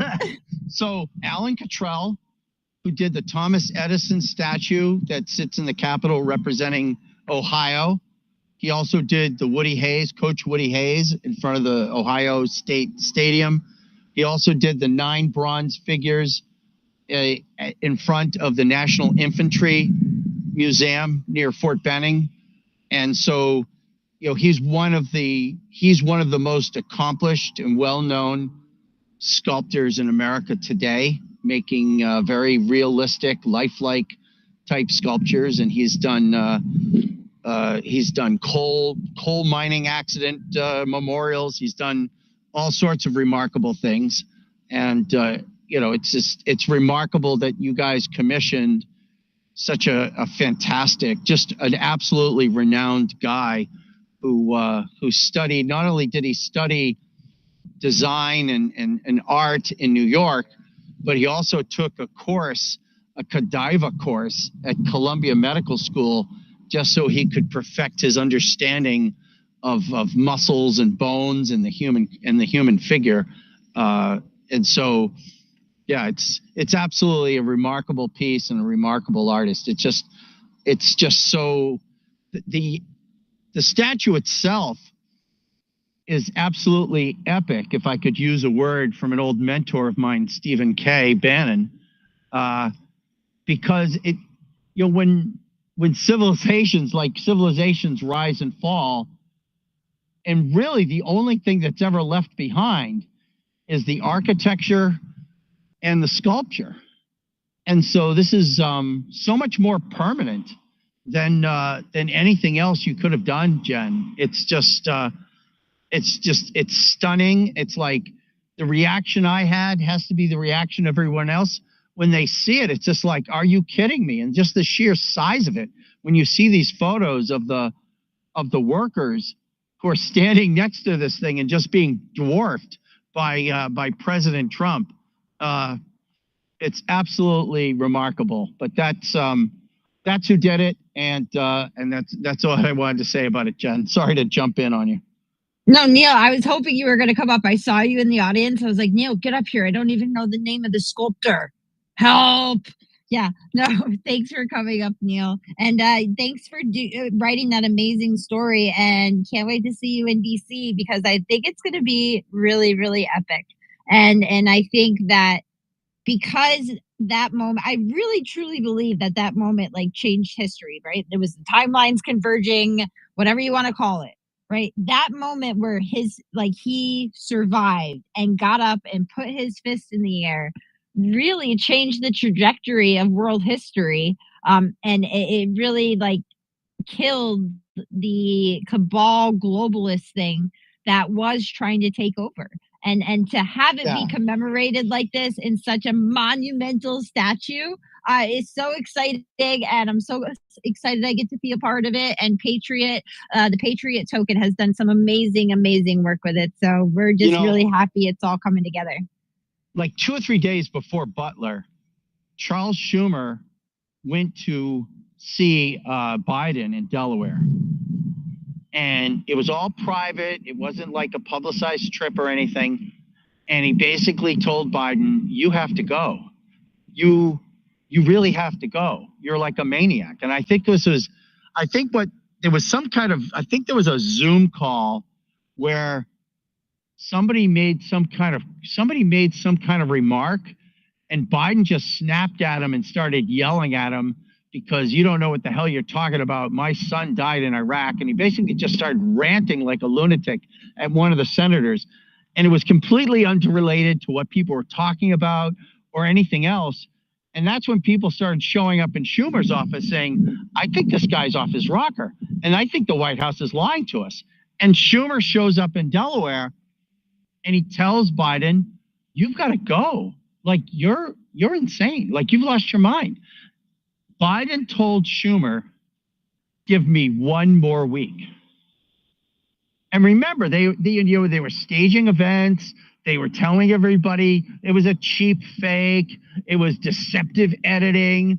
It was all like that the right-wing media was making up that there were any problems with Biden. But it's like, I can't help but think that when Biden told him, give me one more week, he was thinking that, maybe he knew that something was going to happen, because I did another article for Red State just to talk about Butler, because it's on my head, Jen, is rather than talk to a law enforcement guy or a Secret Service guy, I interviewed a retired general who worked with special forces and for 3 years was like a senior advisor to the Kurds, the Kurdish commandos in Iraq and Syria. And he approached Butler as a soldier. And he said what a soldier does is a soldier looked at the terrain. And when you look at the terrain of the tomography, that's when you see your threats and you see the avenues of approach. And he just sort of approached it like a soldier. And to him, it was just absolute malpractice, because the police don't think like soldiers, right? A lot of times the police won't arrest somebody because they just want to watch him to see if they can get the guy's boss. And a lot of times there are these crime waves that go on and the cops know who's doing it, but they just keep it going because they want to arrest the boss, or they're trying to crack the network. Whereas a soldier just wants to eliminate the threat immediately, seek close combat with the enemy and eliminate him. And you're absolutely right, Jen, when you say that it's one of those pivotal moments, because it wasn't just that Trump was shot, and it wasn't just that Trump survived. It was that Trump fought off the Secret Service agents and got to his feet and chanted, fight, fight, fight. It's like that was a moment of unscripted personal courage that came from such a deep place. That's not something you think about. That's something that came from deep within himself. And I think that is why so many of these foreign leaders, when they see him in Paris, they're falling all over themselves. I mean, Macron had a band. He had like a military band and a military formation to greet Trump. And you see all these people coming to Mar-a-Lago. It was his personal courage that makes people respect the guy. And I'll leave it. I'll stick it there, Jen. Yeah, and it really was an absolute moment of courage, Neil. Right? To think like he's getting shot at, and his first, but it wasn't even courage. You know what it was? Is that if you listen to Donald, right? He sits there and he's like, I had to get to my feet to let the people know I was okay, that everything was okay. And in that moment, he didn't even think about himself. It was the selflessness of that moment in conjunction with the courage that gave us what we needed and what we were looking for, because there was such an absence of leadership and courage in this country. It was love, because it was like that message that you want to say, I'm okay. That's the message you give to people you love and love you. So here's a guy, right? And he wanted to make sure that they knew he was okay and not hurt, and that he was worried more about them. Yeah. It's all the love. And it's like, that's why it's so crazy that like everything the media tells you about Trump is exactly opposite of what he really is as a human being. And it's like, and I just remember a few years ago I saw Reince Priebus at Mar-a-Lago, right, at an event, and I said to myself, I guess this guy isn't some bitter old crank. So as if Reince Priebus is back at Mar-a-Lago, almost anyone can be forgiven, right? It's like it doesn't matter. Like the way that people come back into the fold, like the idea that this guy is some bitter crank who was always seeking revenge. He's never seeking revenge. He's always seeking reconciliation. He's always, and what his election in 24 did was it healed so many of the wounds of 2020. It healed the wounds of 2016 and 2017 and 2018 and it healed all of the wounds of the hoax and all the lives that were ruined. It healed it's going close. We're not there yet, but J6 will soon be healed, right? But think about what you thought about. Think about what you were going through when you got the news that Mar-a-Lago had been raided, and the violation of the sanctity of his home, and the idea that if they could raid Mar-a-Lago, they can do whatever they want.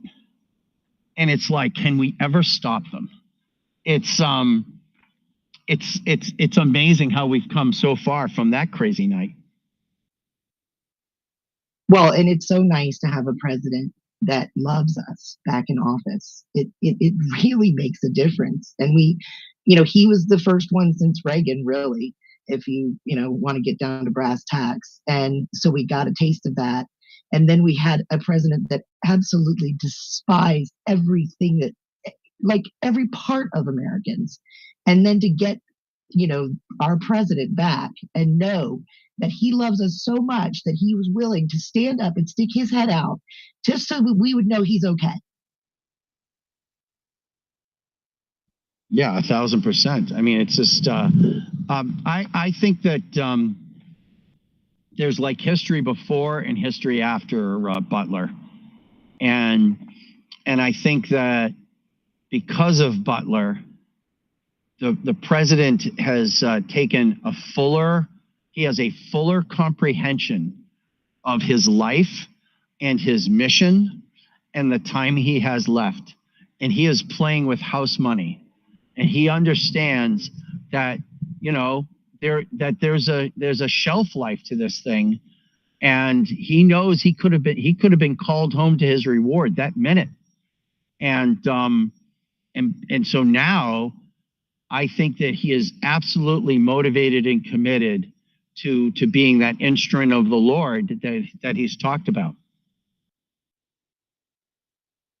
Well, and honestly, I heard someone talk about okay, let's just say they didn't steal the 2020 election, right?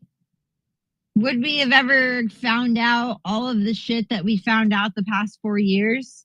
Right? Or would it have been okay, we won, let's move on to the stuff that we are, overlooking. No, it wouldn't have been like that, right? We would have just been concentrating on moving forward as a country. I don't think that people would be held to account like they are now, right? Trump would have been completely saddled. Well, with you all wouldn't of have the any of the COVID. patriots that you have now. Well, and he would have been saddled with all of the fallout from COVID that's going to come out, right? He would have had to make the one about the decision about the vaccine. He would have been the one to have to deal with all this. But now, right, because ultimately that was caused by the Democrats, right? It was man-made from the Wuhan American-funded laboratory. I wonder how it got out. Can't figure it out, right? That was all that was used to stop Donald Trump in the first place. Right? So honestly, as much as I hate what I went through the past 4 years, I kind of think it had to play out like this. I'd do it again. No regrets. And most of us wouldn't be here. I mean, I know, Jen, you and Dustin would have been here, but pretty much everybody in this space, or a good portion of us, would not be where we are now. None of us would have been here. We wouldn't have been here, Kim, because Elon would have never bought Twitter. Twitter would have stayed the tool of the deep state that Jack Dorsey had made it, right? All of these things wouldn't have come to fruition had Donald Trump won the 2020 election. And yes, it would have given us a short-term injectable win, right, that we deserved. But instead, it gave us a delayed win where we know now what happened, who did it, and what we need to stop. And the ability to stop it so we don't have to keep dealing with this going forward and kicking the can down the road. Yeah. I Not to think mention that the was Senate and the House. completely divinely orchestrated. And we got to smoke out all the tool bags because all those people who came out, like, you know, the Republican senators who can, you know, and congressmen who voted to impeach the guy, like you get all of these people who are like in the shadows and just playing good time Charlies to go along to get along, and they thought there was such thing as a post-Trump America, and they just jumped on the other bandwagon. And we would, if Trump had won in 2020, Liz Cheney might be the Speaker of the House, because that's what she was tracking, because she was working to take down Kevin McCarthy, and a bunch of conservatives would have backed her to take down Kevin McCarthy. I mean, that's reality, and we would have never found it. You know, it's like, you think about, like, when they had that letter, like 2 weeks before the election, there were like 1,000 Republicans who signed a letter saying that Trump should not be reelected, right? I'd be like, great, I needed a list of all the tools, right? And then there was like all the national security guys who signed the letter saying Trump shouldn't be president. They're like, fine, we would have never gotten that list of people to avoid. And so here we are. I mean, you know, frankly, if Trump had been reelected, Cassidy Hutchinson might have been in the cabinet or something. You know, it's like, who knows how this thing works out? It's like crazy, Jen, what we would have been stuck with. And the establishment, you know, over time, the establishment works its way into an administration and pushes out the true believers. I know I'm not just talking about MAGA, I'm talking about everything. Obama was dealing with it, right?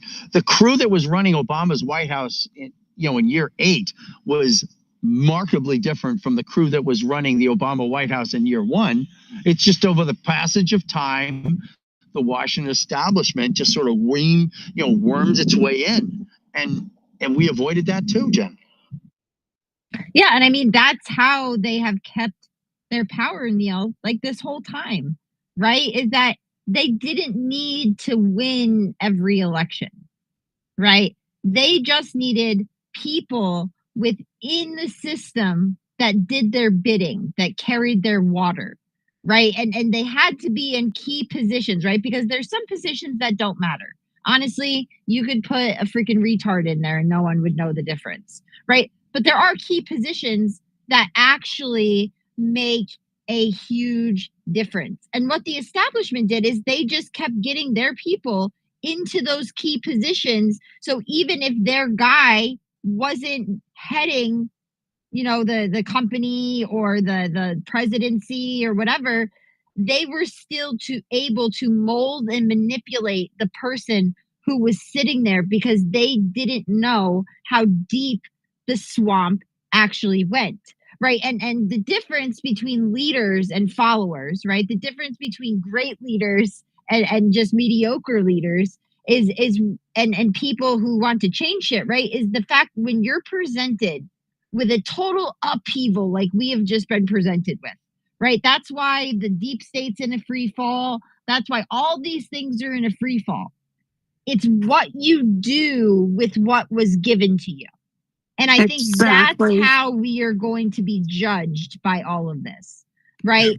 Right. It's not just exposing what we exposed. It's what we were able to do and how we held people to account in order to change the system. Because if we just upheave the system, right, and we don't hold people to account and then put a better plan and people into place, then the system will just come back, right? So it's on us over the next 4 years for not only us to do the right thing, but to hold Donald Trump and the administration accountable. Again, he's only one man, right? And he's not without fault. Right. So just because you disagree or just because you question something doesn't make you a bad person and off the reservation. You're actually doing your job as a citizen of the United States in holding your leaders accountable, and nobody is above that. Yeah. Hey, Jen, I gotta break off, but I love you and Dustin and all you guys are doing. and I look forward to seeing you guys in DC or sooner because we're down in Tampa. Hell yeah, Neil. Well, listen, love you to death. You know that. And come over anytime. We're still in the same place. Not the same house, right? But the same area where you met us last time. We lost everything in the house, but it's okay. We're rebuilding. But yeah, we're right down on the beach. You should come visit our new place. It's great. All right, 1,000%. All right, have a good night. Bye-bye. All right, thanks, Neil. Bye. All right, go ahead, Kim. Take over for a few minutes. Kim, yeah, can you let's take get to over? these hands. Can you hear me?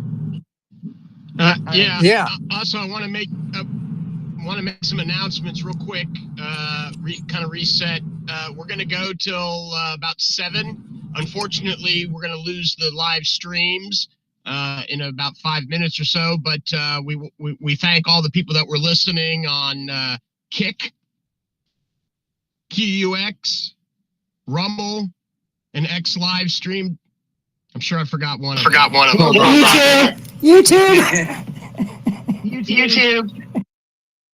YouTube. There you go. All right, so I have an order of the hands, and it's Walter, and then we'll go to Cheryl. I know you had your hand up before. I don't see it now, though. And then we'll go to Southern, and then Indy. All right. First of all, happy birthday, Adam. Wanted to throw that in there. Hope you're enjoying it, and God's best to you for everything that you're doing and everything that you've done to this point. We appreciate you, my brother. The other thing I wanted to point out too is let's talk about what Trumpism is. Let's define that at some point, right? Because that's what they tried to kill. Everything that he brought to us, the boldness he gave us, the feeling of what it means to stand up for something, to stand up for ourselves. He exposed, this is all part of Trumpism, I believe. He exposed the corruption in the media like in nobody else that we've ever seen. And we love him for that. And he exposed the corruption in Washington, both on the Republican and the Democrat side, like we've never seen. So let's define what Trumpism is and really start to understand what that means and carry it with us from this point on. The other thing I wanted to point out too is, sometimes God appoints leaders to do one of two things. It's either to reward the people or bring judgment on the people. And I think we felt a little bit of both in recent years. And now we understand what it feels like when we want to kick God out of schools, kick him out of our courthouses and out of everything else, and not live godly. He gave us what we wanted, and what the results of not having, Or what we thought we wanted. Yeah, what we thought we wanted, precisely. And we got to feel the results of our sins. And so yeah, and now we're experiencing a little bit of a reward for whatever reason. If you want to pick a reason, that's fine. But for whatever reason, I think we're getting another chance here. So I'll just put it that way. But Trumpism is something that I want to spend more time understanding and how we can use it as a tool to moving forward to make people bold, make ourselves stronger and bolder, and the people around us. So appreciate the mic. Happy birthday, Adam. Thanks, Walter. Hey, Kim, I just realized something. So I just read Bulldogs for Vivek's post, Patrick's post. Patrick, I see you down in the audience. Get back up on stage for a second. I have a question for you. So Mr. Ishan is one of the candidates that will be apparently debating tonight. And I actually have a direct question for him because here we go, Bulldogs, get up here. Yeah, so we interviewed Ishan and we had him on a space and he was out there, oh my God, he loved Trump, totally supportive, this, that, and the third. Except he's out there bad-mouthing Trump and throwing a hissy fit. And I really don't think that's respectable in a candidate, especially one that was using Trump's coattails in order to get elected. So I would just ask him, like, how does it feel to like hang on someone's coattails? Well, the gentleman who will be appearing tonight at 8 o'clock Eastern. So I don't know if something happened that changed his mind. Wait, Kim. Bulldog is speaking. Yeah, the candidate who will be no, that's okay, Kim. The candidate will be appearing tonight at 8 o'clock Eastern time on this space that's on the bubble or pill, whatever you guys call it. Is Aaron Baker, not the other gentleman. So yeah, that's it. Oh, okay. So Ishan's not going to be on there. No, ma'am. Oh, okay. Yeah. So I mean, like, he came in here and presented himself and was totally supportive of Trump. And then I got a slew of messages yesterday from people who were like, yo, this guy's out there slandering Trump. And like that, like right then and there turned me off to him. And that's not right, Especially like Trump won the election, dude. So like if you're mad because you didn't get elected, I don't know, like maybe it's something with you, but like going out and bad mouthing the president when you're supposedly running and like all of this like is not a good look and makes me not want to trust you. And it actually makes me want to put out a letter denouncing your ass, but we'll see. No, I agree. I mean, I'm going to give everyone the opportunity to present their case, so to speak. I did notice that there are a lot of folks within the AM movement that are following the gentleman that you spoke of, and not many from Aaron. And I also worked with Postcards during the campaign, and we have a very good relationship. So I accepted to go. He actually, specifically sent a message to our task force, of the VAKE task force that we have. So I want to honor that with that, and then ask them the different questions. I've never been to that point. I've always been about, I'd like to elect this person, but I'm trying to, as Kim alluded to, I'm trying to spread a little bit more. And what you guys are trying to achieve, one of the pillars of American Mission, is to correctly vet for the midterm. So I'm putting my toe in the water and see how it goes. Yeah, I mean, well, And there's also like 9 candidates running, right? I mean, it's like in this special election, there's a lot people of people moved running. there to run. I Well, think hold on. the person you mentioned is one of them that moved there to run. Well, Aaron, we didn't know who Aaron Baker was, right? Like, I was only presented with Ishan, and I don't even know if this is the same place where he was running before, right? All I know. Oh, okay. Not. So there you So, go. there. Right. So Jen, So, maybe like, you should come. You should come at 8 o'clock too, Jen. yeah, I could definitely stop in. I'm just saying, like, America Mission, like, we'd be happy to host a space for Aaron. We just didn't know who he is. But like his opponent is Ishan, and Ishan's out there, throwing a little child fit and bad mouthing Trump, which I think is ridiculous. Because Trump probably don't even know who he is. I think Stan is running in that area. I hear myself. Bulldog, I put your link for that space. It is up in the Jumbotron now. Oh, thank you very much. You're Appreciate welcome. that. Oh, there's an echo here. Happy birthday, Adam, by the way. Oh, thanks. Appreciate it. But I just wanted to mention, I believe Stan, that's in Spaces with us, is who ran in that area as well last time, is running again. And he was complaining that, some of these people like Ihsan are moving into town to try to run, basically against him. So that's... Where is District 6? Like, where's that in Florida? I think it's northwest. Talk about one man stand.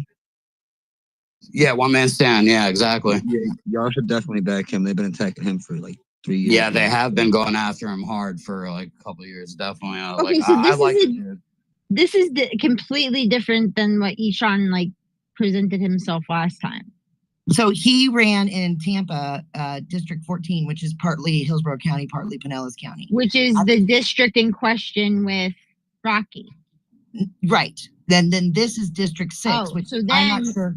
where he presents himself fakely. He picks up his carpet bags and goes and moves to carpet bag in another place. Like this, I don't know who this guy is, but we need to do some research on him because, like, I don't like what I'm seeing from Mr. Ishan. Well, and so he also came on the scene late. To run in that district. There was a lot of people running in District 14. I would be curious to know why District 6 is having a special election, and the fact that there's so many candidates. Well, it's for Matt Gaetz' seat, ain't it? No, it's for Mike Walt's seat. He was appointed by Trump to fill a national security advisor post. That's correct. Matt Gaetz is District 1.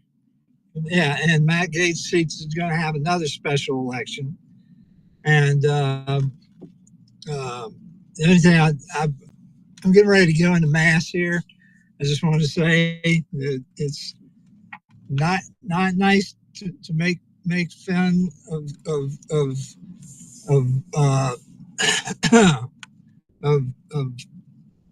short gay guys who take maternity leave who like choo-choo trains. Pete Buttigieg, edge. Well, I mean, that's the retard you were talking about, right? No, I was talking about the freaking Ichon guy. Oh, All no, of a sudden, I thought you were talking about the head of the department retard. no, I'm talking about Ichon, okay? Because he came in here, oh, I love Trump, I want America first, this, that, and the third. And now he's completely different and he's carpetbagging in another place. He came into the last race late. So this is all like red flags that, like, I don't know, like something odd is going on and needs to get exposed. We interviewed him though, right? Yeah. And excuse me, Kimberly, what was my reaction?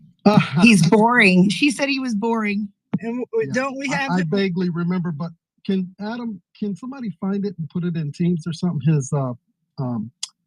His handle or something. I can't remember exactly who he is. We have him on tape though, right? Yep. Oh, Jen, if he's running on a different platform, like opposite of what he was running when he was interviewed by y'all, I would 100% expose him with that. Well, that's what I'm saying. Like, this is. He also came in with like somebody paid for his candidacy. Like he didn't get the petitions. He just paid to get on the ballot. And it was some weird situation, like never run before. And I thought he was boring, which was probably me being nice and just not wanting to get into why I didn't like him.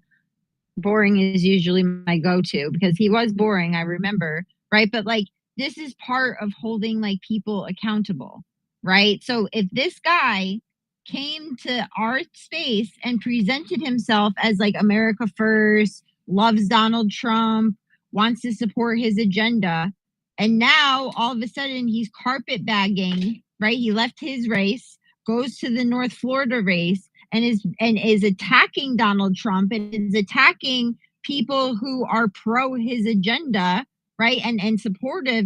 Like, then it is like on us to be like, yo, this guy is not a good guy and expose him, right? Unless he can come in here and explain himself.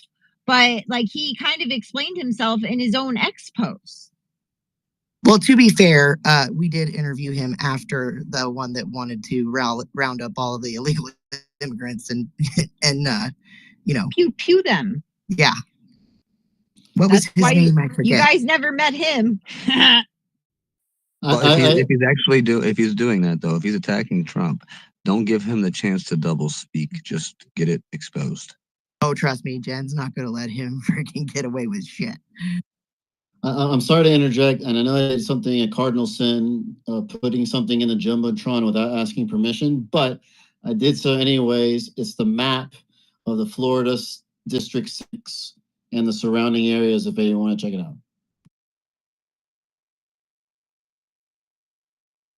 No, this isn't North Florida. This is East Florida. This is Palm Coast, parts of Daytona, DeLand. St. Augustine. Is it South St. Augustine? Parts of St. Augustine, maybe. Okay, I'm going to go pray for you guys. Adam, happy birthday. God bless everybody. Thank you, sir. Thanks for the prayers. Always praying for you, Chris. All right. Holy shit, Kelly, you have an LA. Yeah, can I interject really quick because I'm about to drop. And first off, happy birthday again, Adam. And again, I appreciate the listeners who came on to our platforms. Thanks for hanging out. And that's a wrap and great space, by the way. Yeah, it was fantastic. And guys, please repost the space. It is recorded, and people do like to go back and listen to them. So the more that we repost it, the more it can get out there, and we can get people involved and on board with making sure that we hold